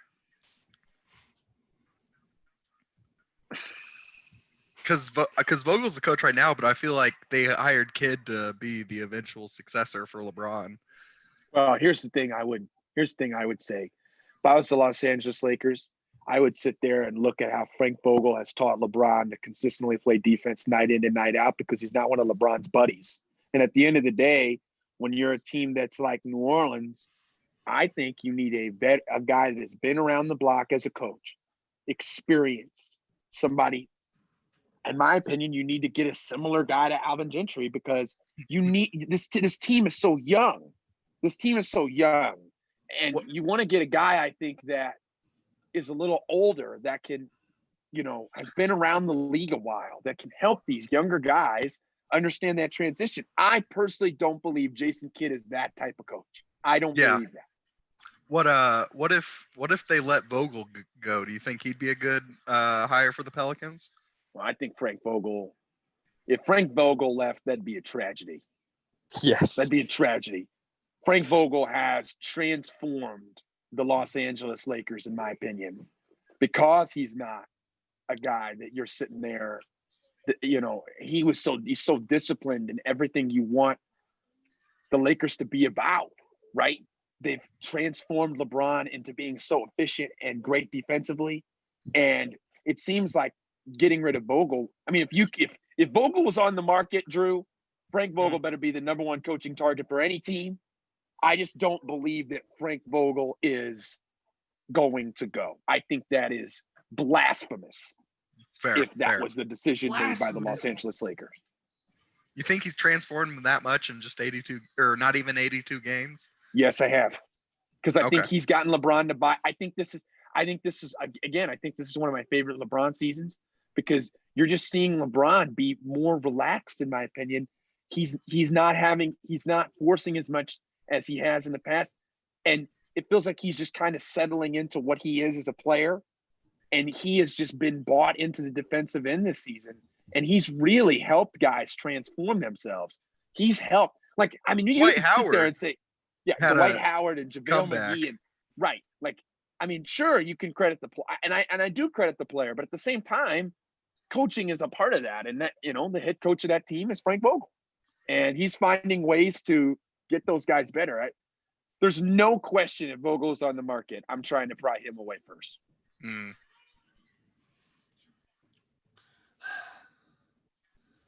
I know I give CJ McCollum a lot of grief, but that dude is so much fun to watch. You give grief? No, you give him hate. There's no grief. I don't hate him. Boom. You hate. Oh. I'm sorry, Alex. I reacted to a future event for you.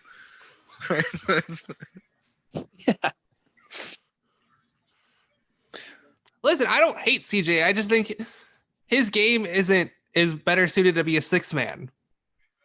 That's all. Well, Portland doesn't have that option. Nope. Yes. Thank you, Moss. CJ McCollum or Bradley Beal? Oh, Beal. Okay. 7 days a week and twice on Sundays. Just By the way, asking. I don't know why. Just a little bit of a weird tangent. I don't know why that's a saying. Like why twice on Sundays? Oh, The the it's Lord's a weird Day. thing. All I'm gonna say, I would take Beal over McCollum, Drew, and I would do it pretty much all day, every day, Okay. right now. Oh yeah. Interesting, because I think Beal has just developed his. He's not like He's he's exploded. a sharp. Yeah, he's a sharp shooter, but now he's just really expanded his offensive game in a way that it's just like, yeah, you got to take Bradley Beal now. Okay. He's always been an impressive finisher, but he's actually improved that a lot too. Here's a fun one for you guys that I think that's more interesting in the grand scheme of things, especially the way they both played this season. They both played pretty well. Yeah. CJ or Dennis Schroeder? Ooh. Well, CJ for me. It's tough though. I'm does more make- familiar with CJ, so I'd go with him. that was getting me thinking. I think CJ is probably more efficient. I know Schroeder has definitely improved his game, but I'd still probably take CJ. Yeah. I remember watching Schroeder back in Atlanta in like 2013, 2014, somewhere back there, and he was exciting. They also had Jeff Teague, who was real fun, but yeah, he was a good second guy. He was fun to watch, but I see he exploded. He got a lot better this year. Oh yeah, he's probably gonna win Sixth Man of the Year this season.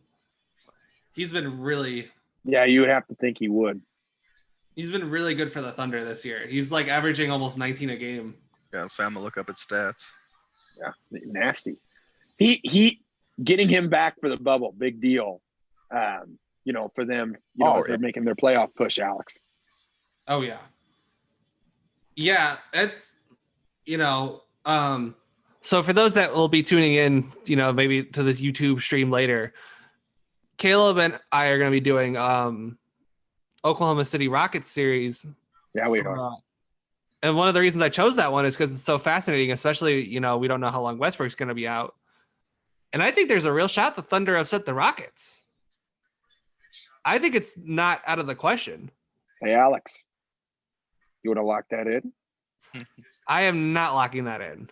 Come on. No, because I don't. Only reason I'm not is because Westbrook. So can I give you a scenario? Can I give you a scenario and then you The can. one time Dylan Brooks hits a deep three. Okay, Alex, if Russell Westbrook misses 3 games, do the Thunder win? Yes. If he misses 2, do they win? Probably not. Interesting. Interesting. Can I help you? Boss, what do you think? That's pretty tough. If he misses 3, I mean, If he misses 3 games, do they win the series? You're banking a lot of Harden. You're think banking about a it. lot of Harden. no, Eric Gordon came back for them, though. yeah, I'm thinking because who would be home? Would it be who has the first 2 home games? There's really no home field advantage. That's in the, true. No, That's yeah. yes. But still, I mean, like, oh fuck, never mind. no, that was- I agree. It's weird. I've been thinking the same way, like Yeah. like regular playoff mindset, but it's just a blank slate. Totally forgot about that. Unbelievable, Then, Voss. yeah, Oklahoma I- City would have home court. To answer your question. I gotta give, Seriously, Voss. Seriously. Scott, we're in a bubble, I man. don't want to hear it. Had your head under the rocks for the last 6. No, you know what? They simulate these games so well. I just sit here and I see, the little hologram fucking stickers make me feel like I'm watching it at fucking I want him to use this technology to give us a Tupac hologram concert. yeah, Can please. Dame Lillard do that for me every game? Woo! Hasta la vista. Oh my gosh. To answer your question, if he's out 3, I think the Thunder have a pretty good shot to win the series. If he's out 2, then I'm pretty much the same as Alex. He's probably the Rockets will definitely chase, but it's gonna be a fun series to watch regardless. So, Voss, if I didn't give you a scenario and it's just Thunder Rockets, who you taking? No, like with the current injuries or no? No, injuries? sir. It just the way it is right now. You don't know anything. Okay. Who are you taking?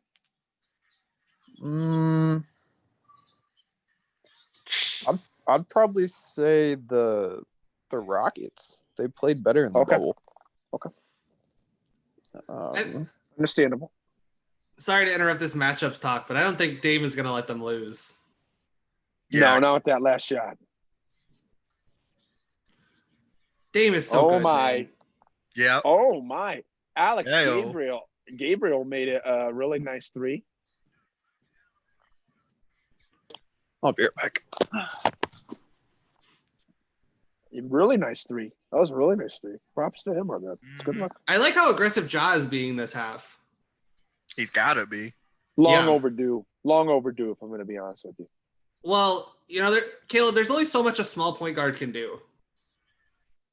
Agreed. Well- Eventually, size does catch up to you, but Okay, let's look at Damian Lillard's size. What you're just going off of moments at that point. No, but Size wise, we're No, not. John's but not the I'm- same shooter as Dame. and he's But also you're saying size. You're not saying No, skills. You're saying But I'm size.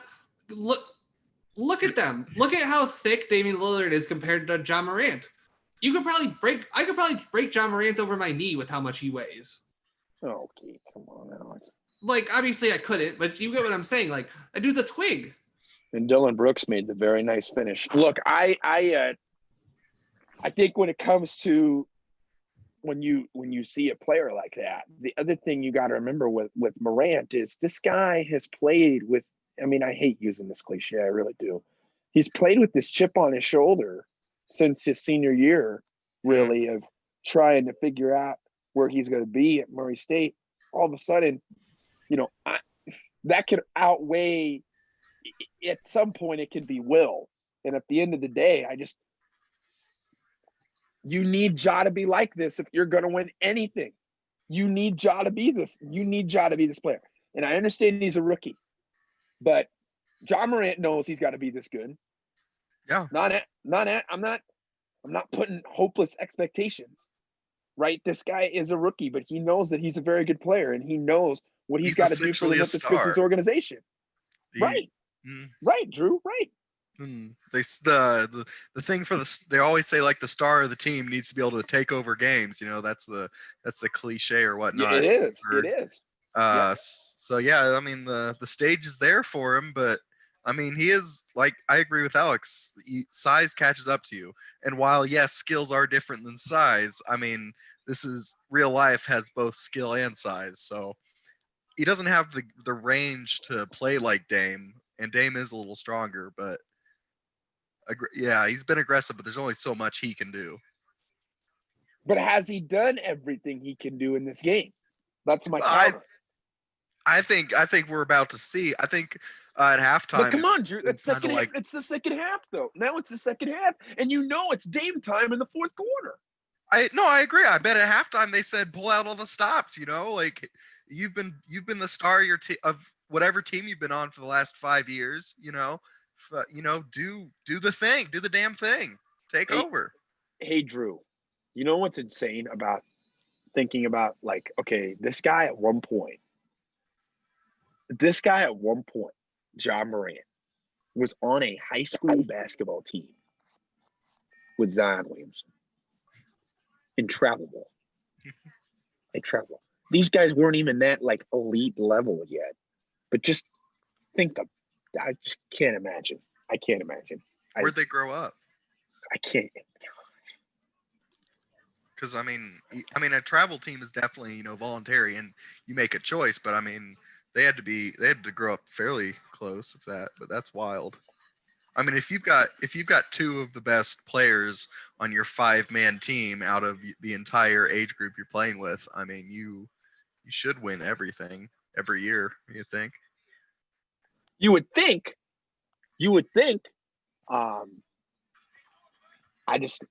Here's the thing for me, Drew. Here's the problem. You're in a tight game. Both teams are in a tight game. You know it's going to be a game that's going to come down to the last minute, especially with the way both teams are playing. So when you're a team like Memphis and you're a team like Portland, Memphis doesn't have as much options to go to late. That's going to be when Ja Morant's got to sit there and say, I got to put it on my back so that we can get to a game 2. Yeah. That's when I get that he's doing this in the second half, but I would have liked to see a little bit more of an aggressive Ja Morant in the first half. Yeah. I mean, as a rookie, that's all. Yeah. I would assume that this is his first playoff game. Granted, Right. It's been a playoff atmosphere.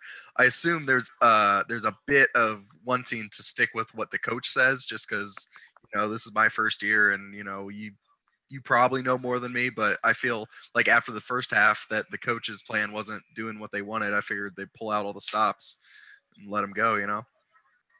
That's what I assume happens. Yeah, no, that's understandable. Yeah. We're really carrying Alex right now. I mean, the thing is, we always put this man on his back. We always, we basically have, it's like, we're basically like LeBron or something, just putting guys on his back. We're doing that for Alex right now. Our discussions are basically turning into that. I'll tell you though, Drew, right there, that's an example of what I want to see from Ja Morant in transition, using his speed. No one's quicker than him in this game. No one's quicker than him. That's the one skill he's got over Dame Lillard, Drew Hansen. He's going to have the speed. Agreed. Let's not hate on that. 20 yet? Is he even 20 yet? Dude, those muscles are fresh.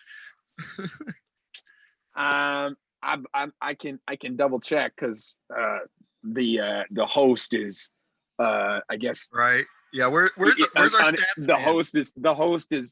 The host is unavailable, but he is 21 years old. The host the host is 21 years old? Or no, pardon. Ja Morant's 21 years old. I don't know why I said the host. I don't know why I said the host. Ja Morant's 21 years old. Okay. Shout out Ja. Shout out Ja. Damian Lillard at the use of Nurkic with the floater. Woo! How do you feel about the camera angles on the side like that? I mean, it's just to show a different. I think it's just to show you that up and close action. That's I know it's just a new thing, Yeah, right. Yeah, that's kind of. I got to put wrinkles in this because it's different. Brandon Clark with the lead. Brandon Clark from the corner. Alex Burr, nowhere to be found. Nowhere to be found as his boy makes a massive 3-point jump shot. Nurkic is done. Oh, wait, that's not Nurkic.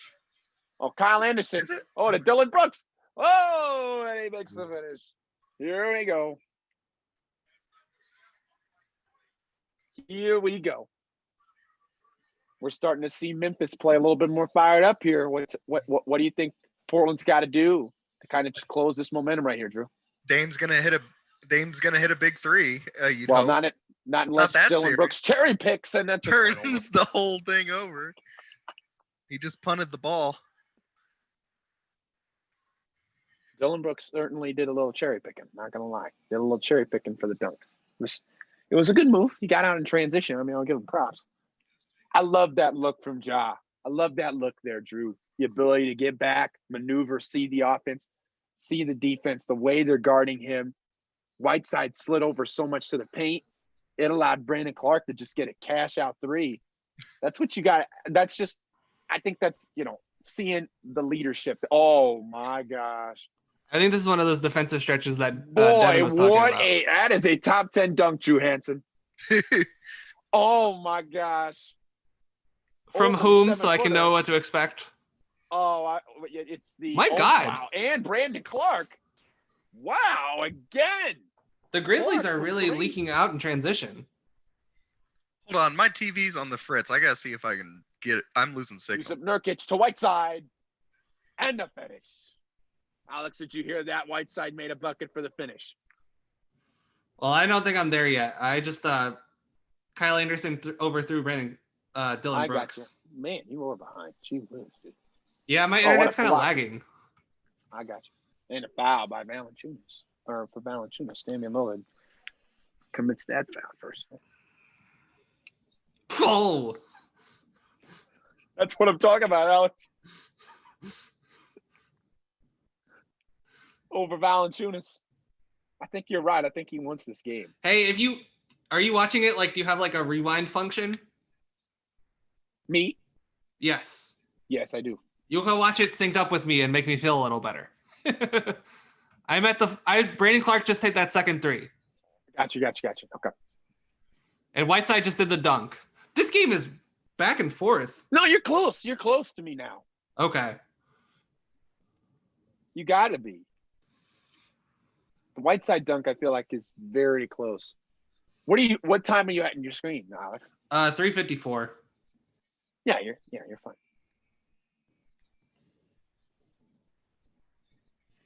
You're fine. No, you're I good. had to help my mom out real quick, so I got you. You're good. I know what you want. You're Come here. good.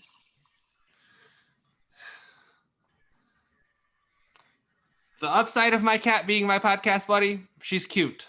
The downside, she wreaks havoc. I wish she would do the upside more than the downside. That's just me, though.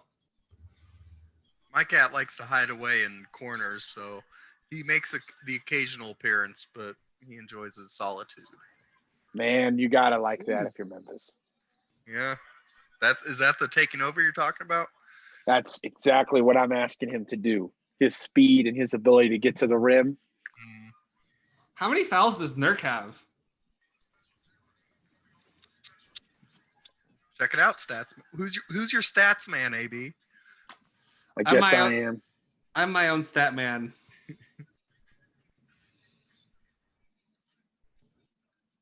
Man, imagine that would be the life, getting to where I could afford a stat person. A Nurk only has one foul. That's good for him. He came He's out already- of the game though. He looked exhausted though. Well, he's already played 29 minutes.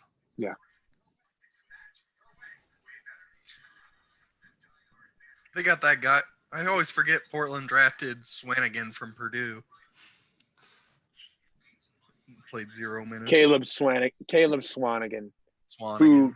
who basically heartbroke my team in my shout out Evansville Rights High School. They played Caleb Swanigan in the 4A championship game when Caleb Swanigan was a senior in high school, and my high school didn't have a single guy over 6'5", and Swanigan was 6'10", 6'11", and they were hanging in. They almost had him. And then the game went to overtime, and then Caleb Swanigan said, "I won a championship," and then that's all she wrote after that. That's all she wrote. That's all she wrote. Caleb Swanigan is a heartbreaker. That's what he is for me. He's a heartbreaker. Took my Yeah. high school, fan self and my high school friends away from a state title, baby. The best I ever played against was I mean, he wasn't even a basketball player, but I played one time at my local Y with a guy who played baseball with Michael Kopak. Hey, And I mean, baseball was his main sport, but this dude was pretty good at basketball because, you know, and I think that was the most impressive like person I've come across in my own travels in life. You know, I had to play or, you know, played my school. My school was so small though, we wouldn't have ever played any people who sniffed the NBA. I want to pardon the I want to excuse my dog Carl for jumping into the camera there. I apologize. Hey, we love Carl. This is a pro Carl podcast. I apologize. Carl, come here for a second, buddy. Come here for a second. This is the dog that's beloved on the Linsanity podcast. Oh, what a stallion! You think Letty Bermuda Kimes is there? How about Carl for me? Carl is that dog. He's always around somehow, some way. Since we're showing even off when I don't pets. want him. Even when I don't want him. Oh, Alex, come on, man. Don't do it, Drew. Don't do it. See if you can find my cat. Oh, I'm not interested. I just did it for a little bit, but then I'll I'm see going that back to guy. the game. There he Oh, is. come on. I can't do it. Oh, look I at can't that do it. good floofy boy. That's See, a good content. Listen, That's good content. we have to do something to fill these commercial breaks. Okay, but let's find a way to talk basketball, such as Memphis is up 6 points when Fine, our- it seems like Portland is struggling offensively. Alex, what do you think about the way that Memphis has played in the third quarter? Well, they're getting out and running more, which is great because that's the only shot they have to win. Right. I mean, Jaws looked a lot more aggressive. Those are really my only takeaways, and I think but both of these teams are frankly not good on defense, especially Portland. Like, hold on, let me go to, since I'm the stat guy. Ooh, That's that a good shot- sign. that shot by Melo almost excuses the terrible fake he bid on a few series ago. Wow. Man, I'll tell you, you got to talk about you want to talk about a player that has just been transforming Portland. Sure, Yusuf Nurkic came off the injury and has played like a capable big man like we always expect.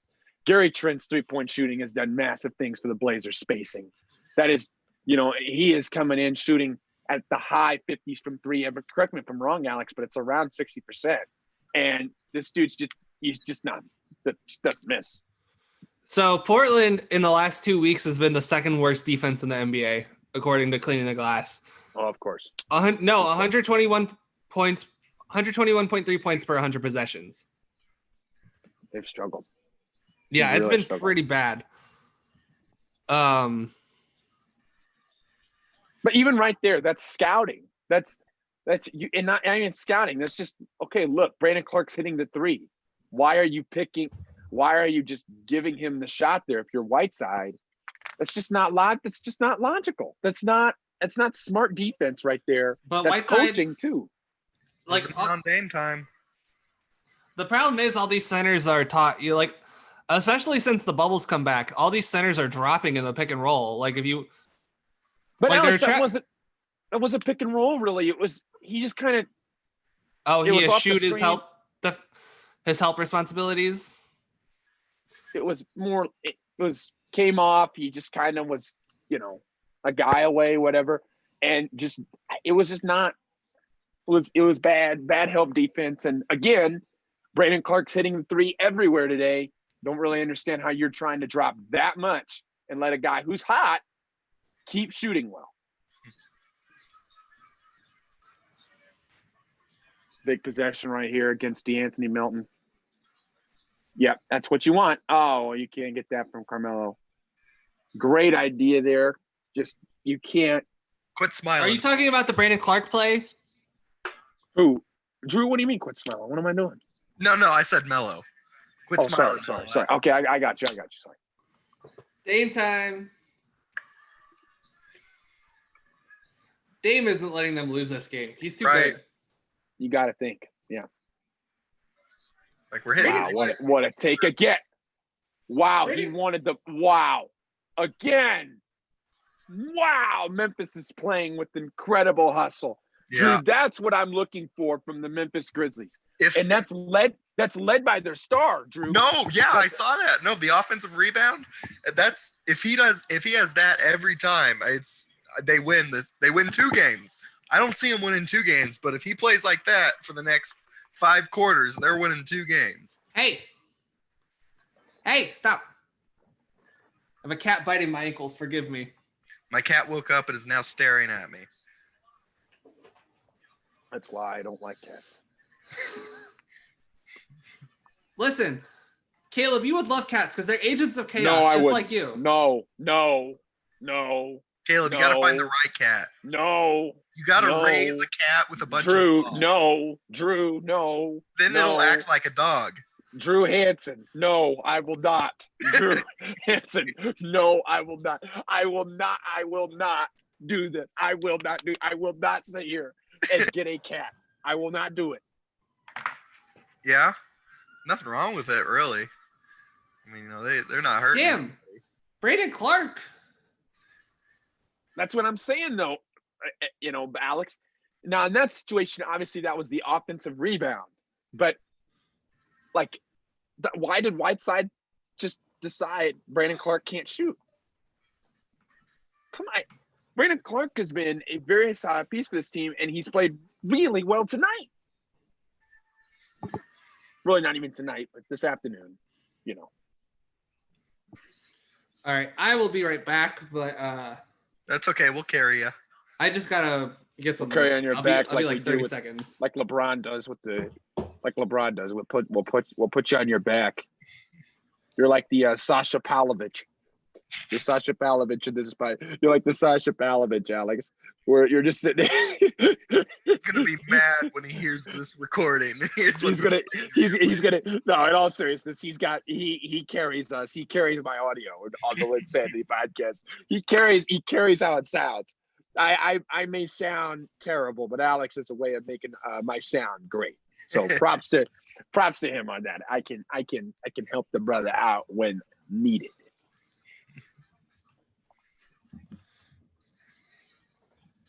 Well, here he is. He's about to get his blank.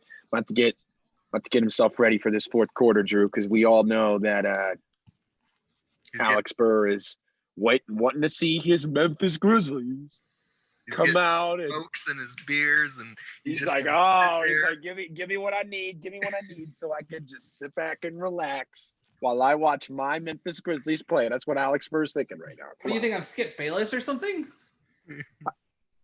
Skip Bayless hates on everybody. He doesn't dislike anybody. He doesn't He- really show what he he likes. likes- He just Hold on, wait. I can do a pretty decent limited first take 2010. You guys ready? Oh, let's do it. Allow me to pontificate my points with absolute clarity and precision.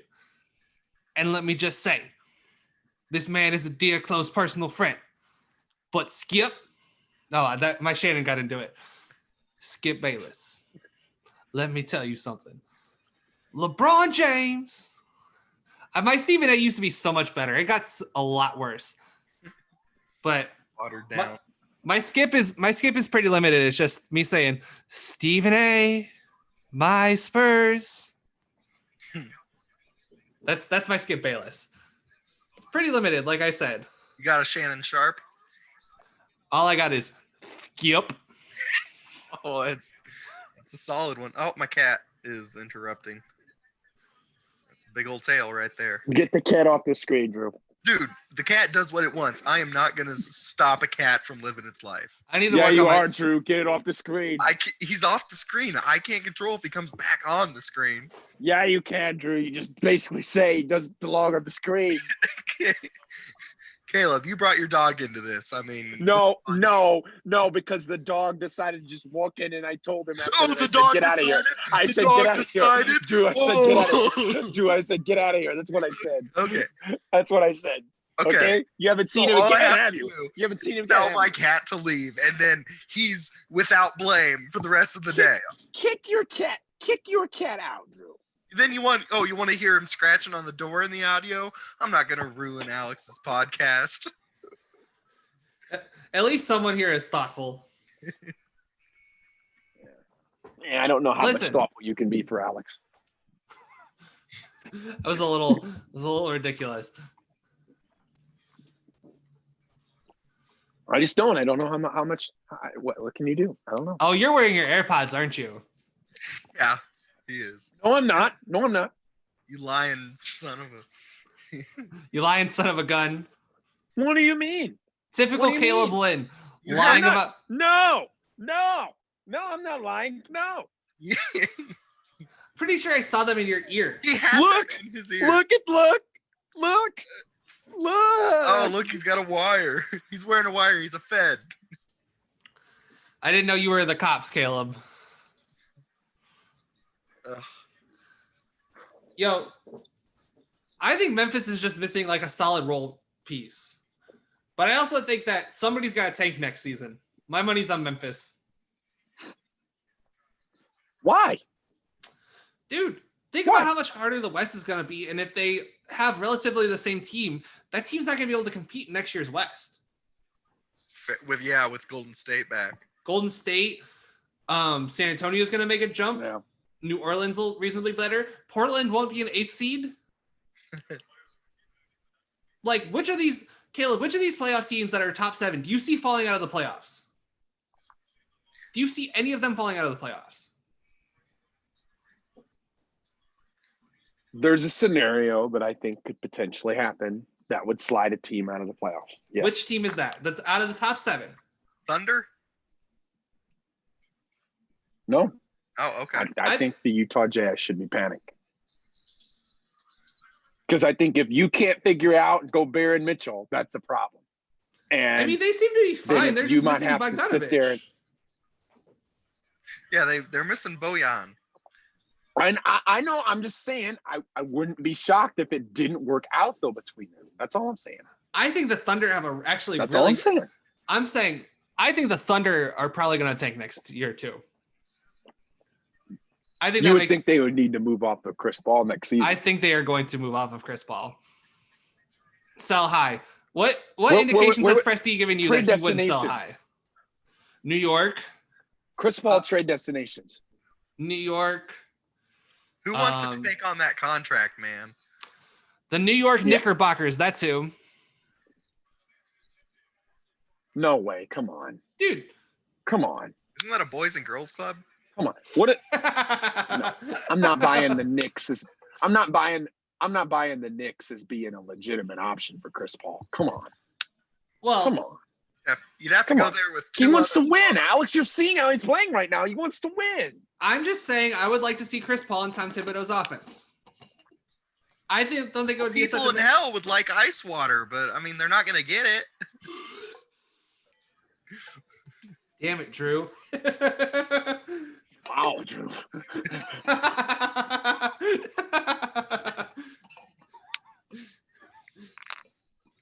I don't know, but I think someone will take him.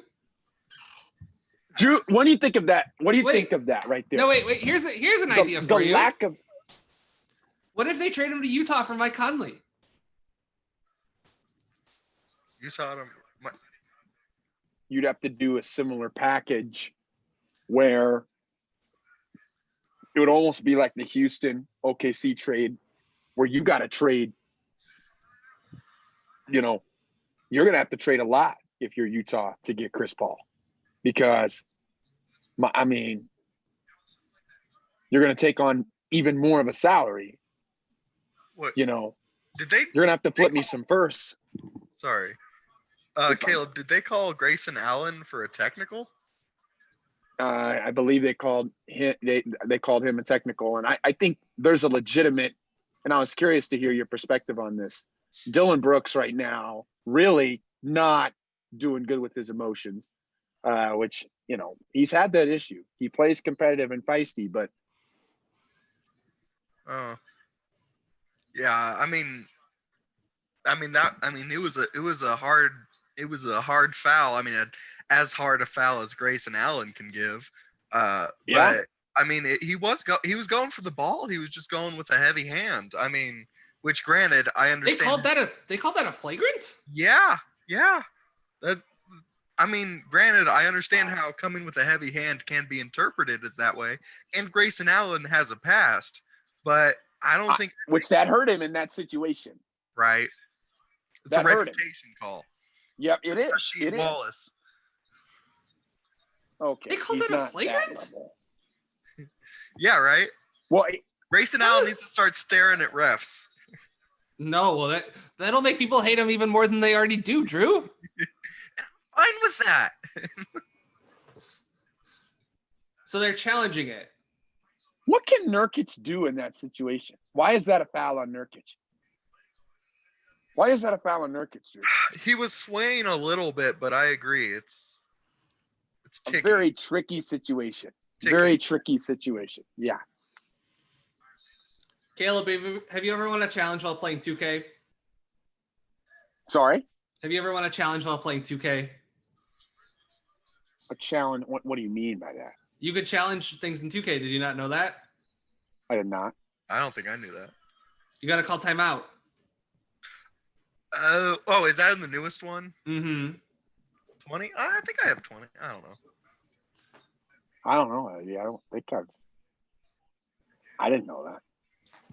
I found that out a couple weeks ago, but Wow, what a great play Oh, design. What a ru- great play design. But the fact that you can't he botched get that it. in there, yeah. Dude, I mean, that guy has a very large catch radius, and you throw You don't it have to throw it. You don't have to throw it at the at rim. the rim. Kyle Anderson at $10 million a year. You don't have to. You can do a little better for me there. Let's get our money's worth. Exactly. I'm telling We're bankrupting the city of Memphis. Caleb, here I'm telling comes you, here comes Alex. Here comes Alex. I'm just saying Kyle Anderson is good. He's not like he's probably like a 7th or 8th man on a good team, but I think he could be he's not like he shouldn't be starting. If you want to be a contender. Is this a thing, charge? That. Ugh. Ugh. His feet were set, but his body was still moving. I'm not a rules expert. But that's what I saw. Wish Alex could see this. Yeah, I'll right. see it. Just catch up, man. I think they're challenging it. Well, that means I'll probably catch up by the time they resolve the challenge. You're right. But he can discuss what he thinks about it. Then I can say what it actually was. He'll know by our emotion or reaction. Hey, he didn't. Hey, to clarify, Oh, you're, Grayson Allen are- got a technical foul. He never got a flagrant foul. Good to know.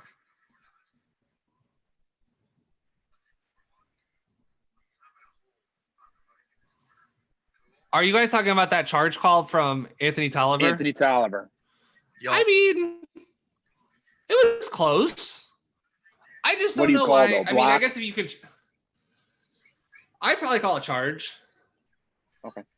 I mean, if you dip your shoulder down, you kind of lose a little bit of the, yeah, you know what I mean? Like, plausible I- deniability or whatnot. mm-hmm. Because you like, I don't know. I know I've gotten called for some pretty shitty fouls before, but I'm obviously not an NBA player. One time I got called for, Caleb, you're gonna love this. One time I got called for a foul. I was guarding the post, right? Yeah. And this guy, he just latches onto my arm. Right? And he's holding onto my arms while I'm trying to guard him in the post. I'm like, and the ref finally blows the whistle. I'm like, oh, thank God, they're calling him for a foul. And then they call me for a foul. Unbelievable. Unbelievable. How do you, I I wouldn't did have let those refs have it, AB. I would have let them have it. See, the problem was I already yelled at the refs way too much. So I was trying to rein it in. By that time, you used up all your goodwill cards. I didn't have any by the time I think that was my sophomore or junior year. I had no goodwill. Maybe with like 1 or 2 refs, but What was your reputation across the You big referees, trash AB? talker. What's your You wear those reputation? Horace Grant goggles. well, I did wear the Horace Grant goggles. I didn't. No. I listen, they just called me for a lot of bullshit fouls and I let them know how I felt. Just And my wanted to have coaches, a conversation. my With coaches, fist. I did get ref by one guy though. And this guy actually is going to go ref in the G League. Or I think he might already be reffing in the G League. Wow. He was always a really good ref. He's He, in the pros. mhm. Did you have a reputation across the referees that you were going to I would- complain about your foul calls? I would have to Like assume Doc so. Rivers. Were you going to But I complain don't- I like don't Doc think Rivers? I don't think I played enough to have a reputation. Okay. But, I don't think refs appreciate some kid coming off the bench, even though I shouldn't have been coming off the bench. But, well, that's a different subject for a different time. Okay, Lou Will. Hey, if he played me more off the bench, I wouldn't be complaining. But that's Okay, Alex. Okay. hey, listen, Caleb. I'm a good basketball player. Not saying you're not, Alex. I'm just saying I could have played on the perimeter, 4 out, 1 in, attack some closeouts, throw some nice dimes. I'm not like asking like to let you bring up the ball, let me bring the ball up the court or anything. Plus, I'm not gonna lie, I was the best shooter and the best passer on the team by a mile, and probably the best rebounder too.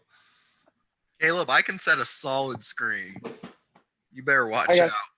I got you. That was something I was good at, though, was getting away with illegal screens.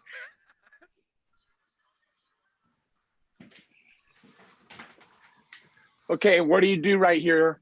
You're down 5. You don't let him do that. If you're Portland, this is a tricky situation. This is when I'm really looking for something outside of Dame Dollar. Maybe looking for a Carmelo. Okay. Carmelo move here. Oh, CJ with the nice move with the floor instead. I'll take that. If you're Portland, you got to take that. Well, he's the 2 punch. See here, but here's what I like right now, Drew. Look at that. Kyle Anderson gets the ball. John Morant's like, nah, I ain't having it. Give me the ball. Let me do the job. Let me put the team on the back. That's what you want to see from your star player, especially that caliber of guy. That's what you want to see. Anthony Tyler. That's a 3 How about a seconds. 3? What a play by Gary. Oh, my gosh. Wow. The effort there by Gary Trent. The knack for knowing Carmelo. Morant again. Valanciunas. Oh, come on. What are we doing? Wow. Don't tell me the score. What's the time we have on the clock? 6:31. Oh, you guys are like a full minute of gameplay ahead of me.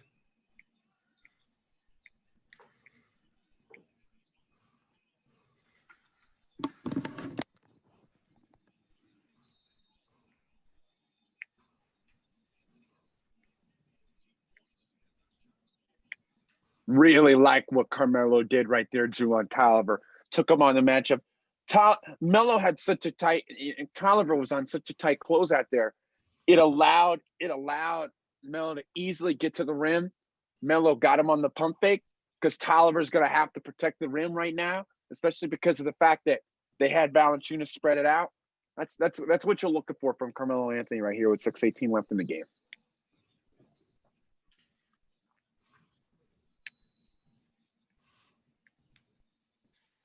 I mean, right here, if you're the Blazers, okay, you're down 2, right, 6:18. The question that I would have for them, and really how you go about this, how are you going to close a game out? Say Dame gets doubled again, are guys going to be more ready to take the shots because of what happened against Brooklyn? I actually think the Brooklyn game helped them more than it, showed all things that they maybe didn't do well or whatever. I think you're seeing the progress of Portland, and you're going to see guys get better because of that game.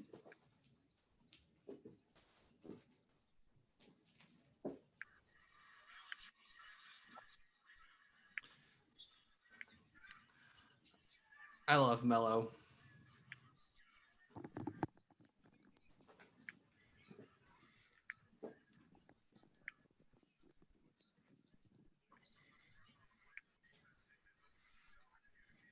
Here he is. Man, I get it. You're going to want to make sure Dame is saved in energy, but really don't understand why Nurkic is shooting those contested elbow jump shots right there with 5:22 left. You can get that shot anytime you want. That's not a shot. You got to get right there in that spot. Well, 5.2 on the shot clock isn't necessarily It's a pretty long shot clock, don't you think?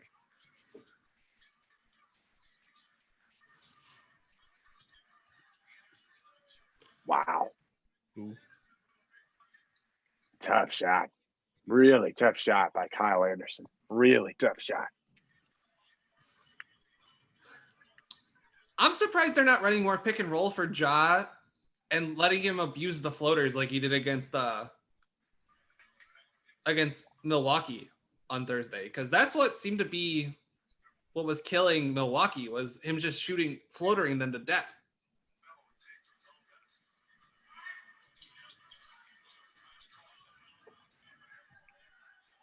Yeah, I couldn't agree more here with what Draymond just put. Portland's going under on Ja. They're not really sold on the shooting. And when Ja can get that steam to the rim, that's what he needs. He's done that in the second half. And credit him for that. He's just really starting to fight, starting to do what he's needed to do, Drew. What I was talking to you about in the third quarter, that's what Ja's been doing since then. And you're seeing a much different Memphis team. Heck, they're up 5 right now. A lot of that just has to do with your star being aggressive. Agreed. No, I pulled out all the plugs. I'll say it again. Here we go. This is a super entertaining game. I love watching the Blazers play because they never seem like they should win, but they always pull it out. Man. Yeah, like that.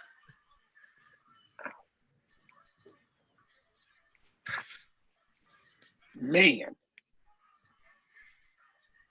That's big time, man. That is big time. Good. Oh, wow. Did not mean to do J- that on wow, should have JB muted top of myself. Oh, geez. Good strip by Anderson. You guys are like, See, Alex Drew, and right there, that's a problem. Now I get that's a rookie, but at the same time, Make an us NBA smarter. point guard's not making that pass, Drew. They're not making that pass. I never said they would.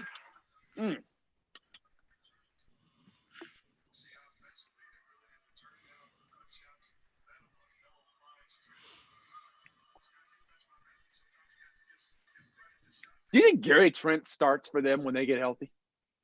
no, he's too small. Like if he was 3 inches taller, he'd be making it. He'd have a 8-figure next contract. But Yeah, and he's got a while before he's got to sign another one. But yeah, I mean, what he does for Portland, man, it massive. Great. I just would like to say for the record, I like Gary Trent before everybody else liked Gary Trent. Everybody started liking him in Orlando. This is me at my most NBA hipster, but I was noticing how good he was before. He was playing well all season. Well, I mean, here's the thing, Alex. The kid had talent out of Duke. Certainly had shooting talent. The consistency was a little frustrating, but the talent was always there. I always liked him coming out of college. Thought he was a solid player. I just think now you're seeing him really find his role. He isn't trying to be a 20-point-a-game scorer. He's sitting there like, all right, I'm a really good shooter, and I know that I'm a shooter, and I'm doing it at a high clip. I'm doing it at a high rate, and I'm giving you decent defense, because that's what he does. And he wasn't finding his role as much as he is, as much as you're seeing him find it right now. AB, that was the big thing with Gary. Yeah, but that's because I like Trent. I like Trent out of college. I thought he was a really nice player. It's just find the role. Just find the role. He's talented. Just find the role. That's fair. I think Portland's depth is what's going to do them in. They're going to probably – that's why I think they're going to be one and done this season. Out in the first round, you mean? Is that what you're saying? Oh, yeah. Okay. Yeah, no, I agree. Gonna be one and done like their name is Zion Williamson. Okay. Does Zion really deserve that hate, AB? I'm not hating. I'm just making a joke. And you're making a pun on this man? Come on.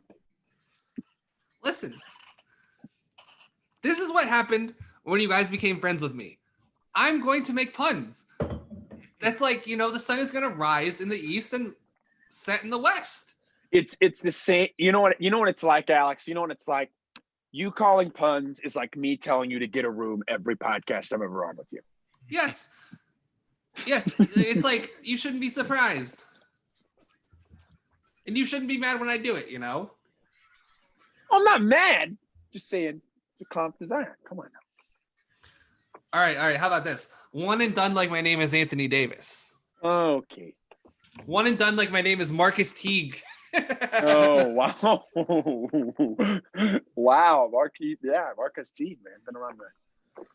Where's he? Is he playing Euroball now? I have to assume so. The only reason I remember his name is because he was a draft pick of my Chicago Bulls. Let's see, who was drafted after Marcus Teague? That's a fun game. That is a fun game. 2012. Perfect. I believe that's the year he got selected. All right, so he was the 29th pick. You know who was picked 6 picks later? Lance Stevenson. No, unfortunately, no. I think that was the year. That's the wrong year. Draymond Green. Draymond Green. Yeah, that's the other guy. Yeah, that's the other second round guy. Chris Middleton also was drafted 10 picks later. Will Barton. Hell, I would have been fine with Deron Lamb. Okay. What? I would have been fine with Tyshawn Taylor. Oh, right. Tomas Satoransky. Wow. Woo. Wow. Woo. He's not Wow. going home. He's staying. CJ McCollum. Massive 3. Wow. That's shocking. That's no foul there, Drew. You felt like I felt like there was some physical contact, probably, but it felt like they were straight up, but I just thought there was contact below him. I'm checking the fouls. The fouls have evened out. Wow. The first quarter, they were calling a lot of fouls on Memphis, but they've evened out since then.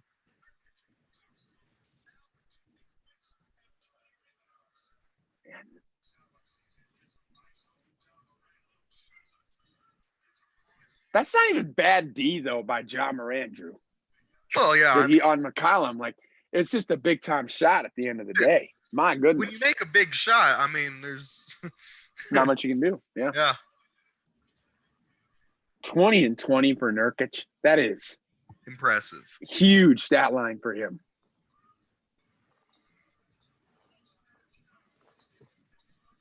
Wow. Why did Nurkic do that? Yeah.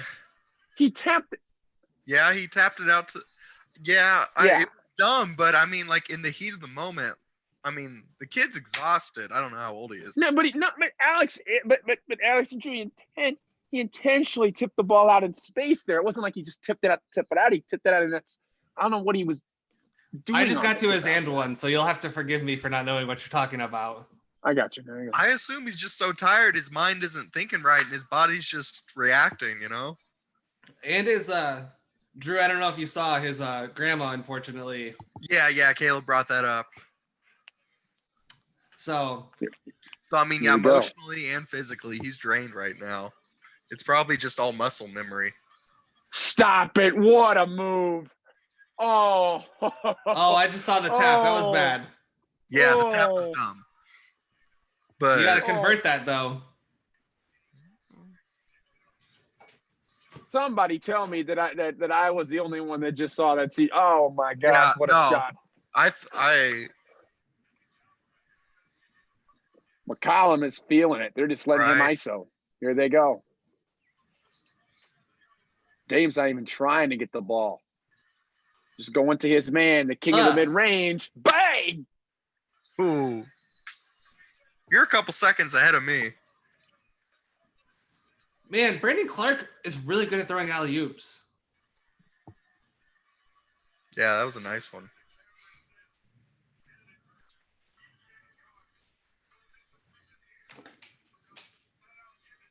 CJ That's a ain't letting tough him move. loose today. I respect CJ's ability. I'm not going to deny it. I just think that, Yeah, you hate on this man, Alex. You hate on him. no, I think he's a good player. I just think his reputation's a No, little you think- overblown. Bro, Well, okay. can I ask what do you think of his reputation? What do you mean by that? His reputation is like, oh, this guy is, one of the partners of the best backcourt in the league. And I think that's just, asinine because Wall and Beal are better, Clay and Steph.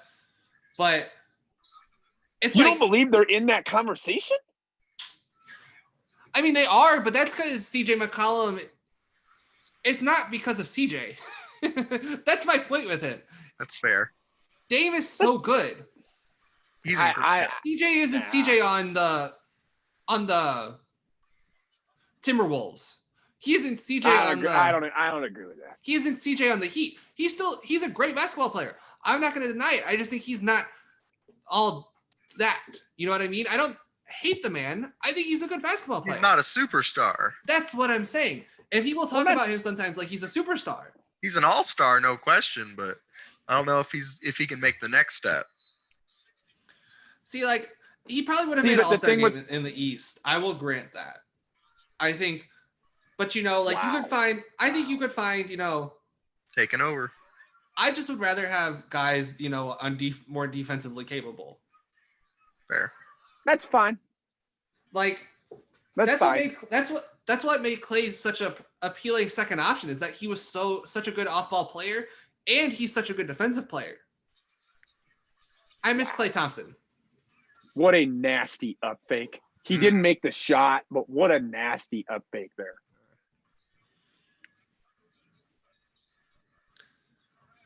Wow.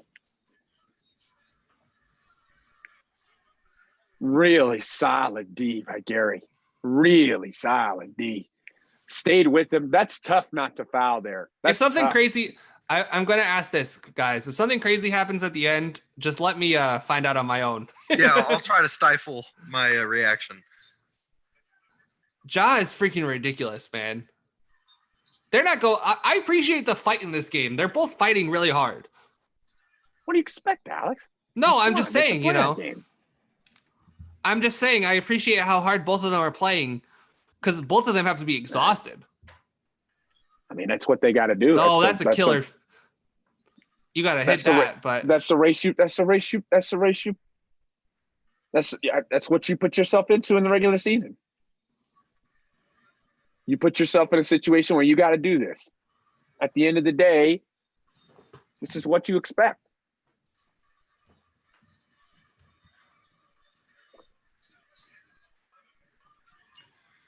I agree with you, though, Alex. I'd love to see. Grayson Allen, very solid shooter, but do I want him in the game right now at 43 seconds? he No, I is don't. probably their best shooter that isn't JJJ. So Yeah, okay, Alex. I don't want him in 43 seconds in the game. I need somebody better out there, Alex. okay, so wait, If I'm healthy, that's what you're talking about. But- You're three so- away. I'm curious to hear what you guys think of this theory, right? So, he obviously played in a lot of big games at Duke, right? Wouldn't you say Yes, that's he kind of the value of college basketball is like having that big game experience for when you get into the NBA? Not every college player though gets that big game experience. Amy. Well, but Grayson Allen did. He stayed for 4 years and played. Yeah, he did. No, he did. Yeah, no, he did. He That's did. what I I'm think saying. it helped him. Yeah, I think it helped him. But a change of scenery really helped Grayson Allen. Not a very good player at all in Utah. Now he is, starting to show some flashes of what he potentially could be in the NBA. Now that he's on Memphis. I think they said it on Russillo's. I think Russillo said that he was showing really good. Like they loved him in Utah. Just it wasn't a good situation for a rookie there. Well, no, and I mean he was a two guard. It was just not. It was not it. It just wasn't. It wasn't going to be something that was going to help him. I mean, they made the right move to trade him, no doubt. All right, listen, you can't be on the desk anymore, especially since you paused my game.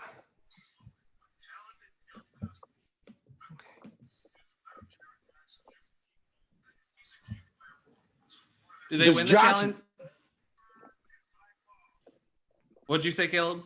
Does Josh Jackson, is that just when you want to see Josh Jackson develop, Alex, in terms of his ability, maybe just give you some sort of shooting? I don't know. What do you,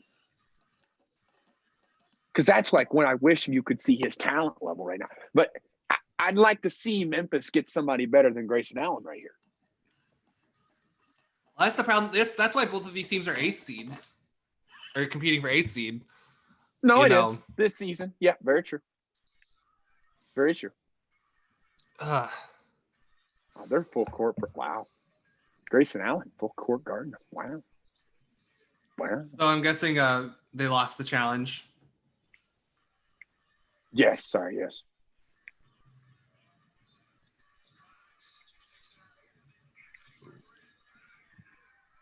Yep.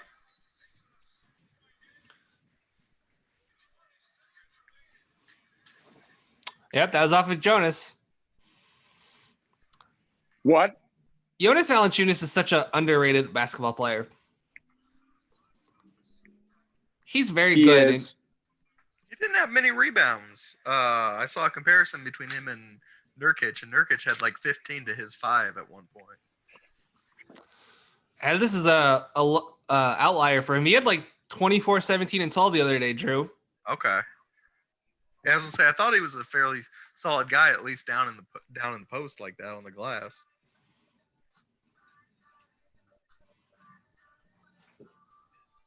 All right, that's probably the game.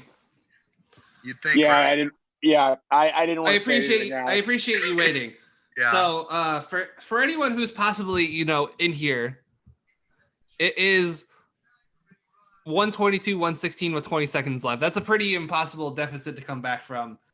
Dame has been very good in this game. I think it's not a hot take. That was just a killer drive right there. Drew, what did you think of that play? I mean, he was draining the clock. He took his time. He drove in there, then kicked it out to Melo, and Melo hit a shot. I mean, it was the perfect thing to do at that time. It was what he needed to do. Yeah, it was. And Yeah. Melo hit the shot, which I'm not always sure he's gonna hit it, but he hit it that time. Yeah, this game has just been real high intensity, a whole lot of fun. Shout out to Memphis. I don't think they can come back. Is it still on? Are you still watching? I'm still watching. I'm not turning it off just yet. Good You call. know, Good call. Crazy shit can happen in the span Yeah, of 20 seconds. you used but the word impossible earlier when describing the deficit, and I don't know if I would have gone with that word choice. I don't know if I would have gone with that word either, Alex. oh, are you guys saying that? We're not saying anything, Alex. Watch the damn We're game. not saying, Alex, watch the game because we can't break it down for you, dude.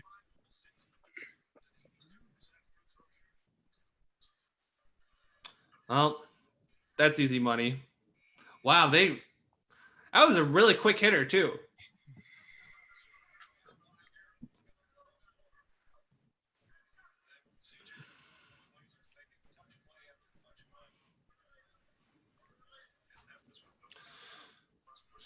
Wow, that was a quick hitter, but Trent didn't miss. Still a long shot.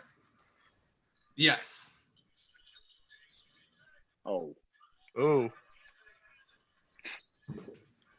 Eh.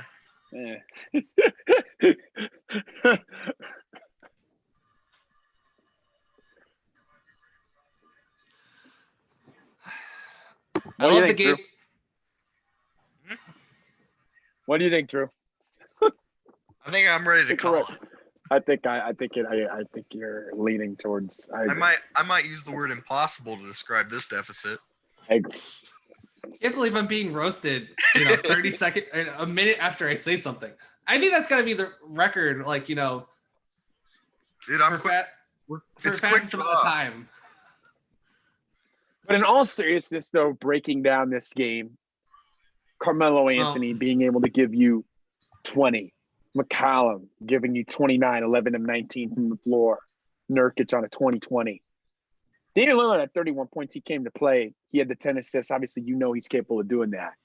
But when you can get 3 other guys in that 20-point The category. 2020 by Nurkic just That's huge. blows me away. Yep. Morant with a solid 32 and 8. Yeah. Hey, if he can keep hitting those 3-pointers, this is a real encouraging game for him.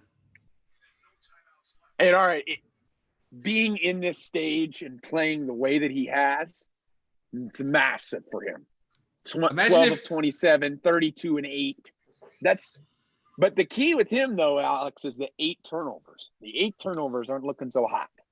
Yeah, but You want more than a 1-to-1 assist turnover ratio. I mean, when the ball's in your hands all the time, though, It's gonna happen, but you know, the like ratio- obviously you don't want 8, but That's right. Come on, Alex. Don't defend 8 turnovers.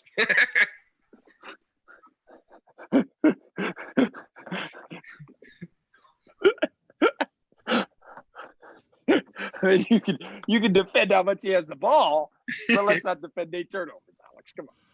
no, but I'm not defending 8 turnovers, but I'm just saying, you know, a little bit I of got you. correlation and causation here. You know, that's definitely a 3. So- Please tell me this was a quick review. Yeah, it was. I think We can't confirm or deny that, Alex. Well, it was a quick.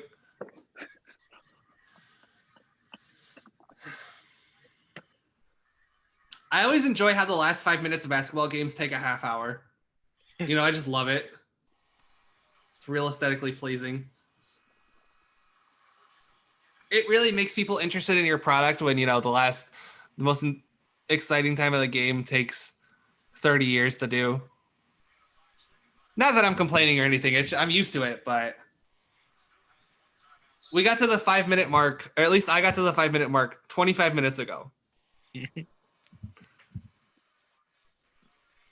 And because I looked, because I was curious, I'm like, okay, 5 minutes on the clock, 4:40. It is currently 5:05. I am not going to go through the trouble of editing this. I'm just going to leave this on YouTube and just, you know, if anyone wants to watch it. uncut. You know, I might get canceled. I might not. You did threaten to hit your cat. I mean, that's always risky. Don't want PETA coming at me. Hey. Just biting my ankles again. Hey, Alex, do you want to know how the game ends? I'm guessing they catch the ball and Yeah, that happens. I think it's safe to say, is the game already over for you guys? It just ended. Yes. So I'm guessing Nurkic missed the last free throw to run out the clock. Yo, Well, it was great hanging out with you guys. I think, you know, since we know the game's over, great game. I think it's about time to wrap it up. Any final thoughts before we go? I'm excited to see Dame take on the Lakers. Yep. And I think on Same that here. note, I'll make my hot take. They're gonna upset him. there you go. Hot take Drew. Wow. Man, it's too bad I'm not editing this because I totally lock it in for you. All right. I want to thank you both. I want to thank Devin Voss. You know, he never rejoined us, but having him on for those 30 to 45 minutes, it was a blast. Drew, it was great talking to you. Caleb, I'll talk to you tomorrow because we're going to do another podcast. And I want to thank everyone for, you know, if you don't tune in, if you watch the replay of this, you know, it'd be greatly appreciated if you could go rate and subscribe on the iTunes page. It would really mean a lot to me. You know, you would instantly become my best friend, which is saying something. So thank you for listening.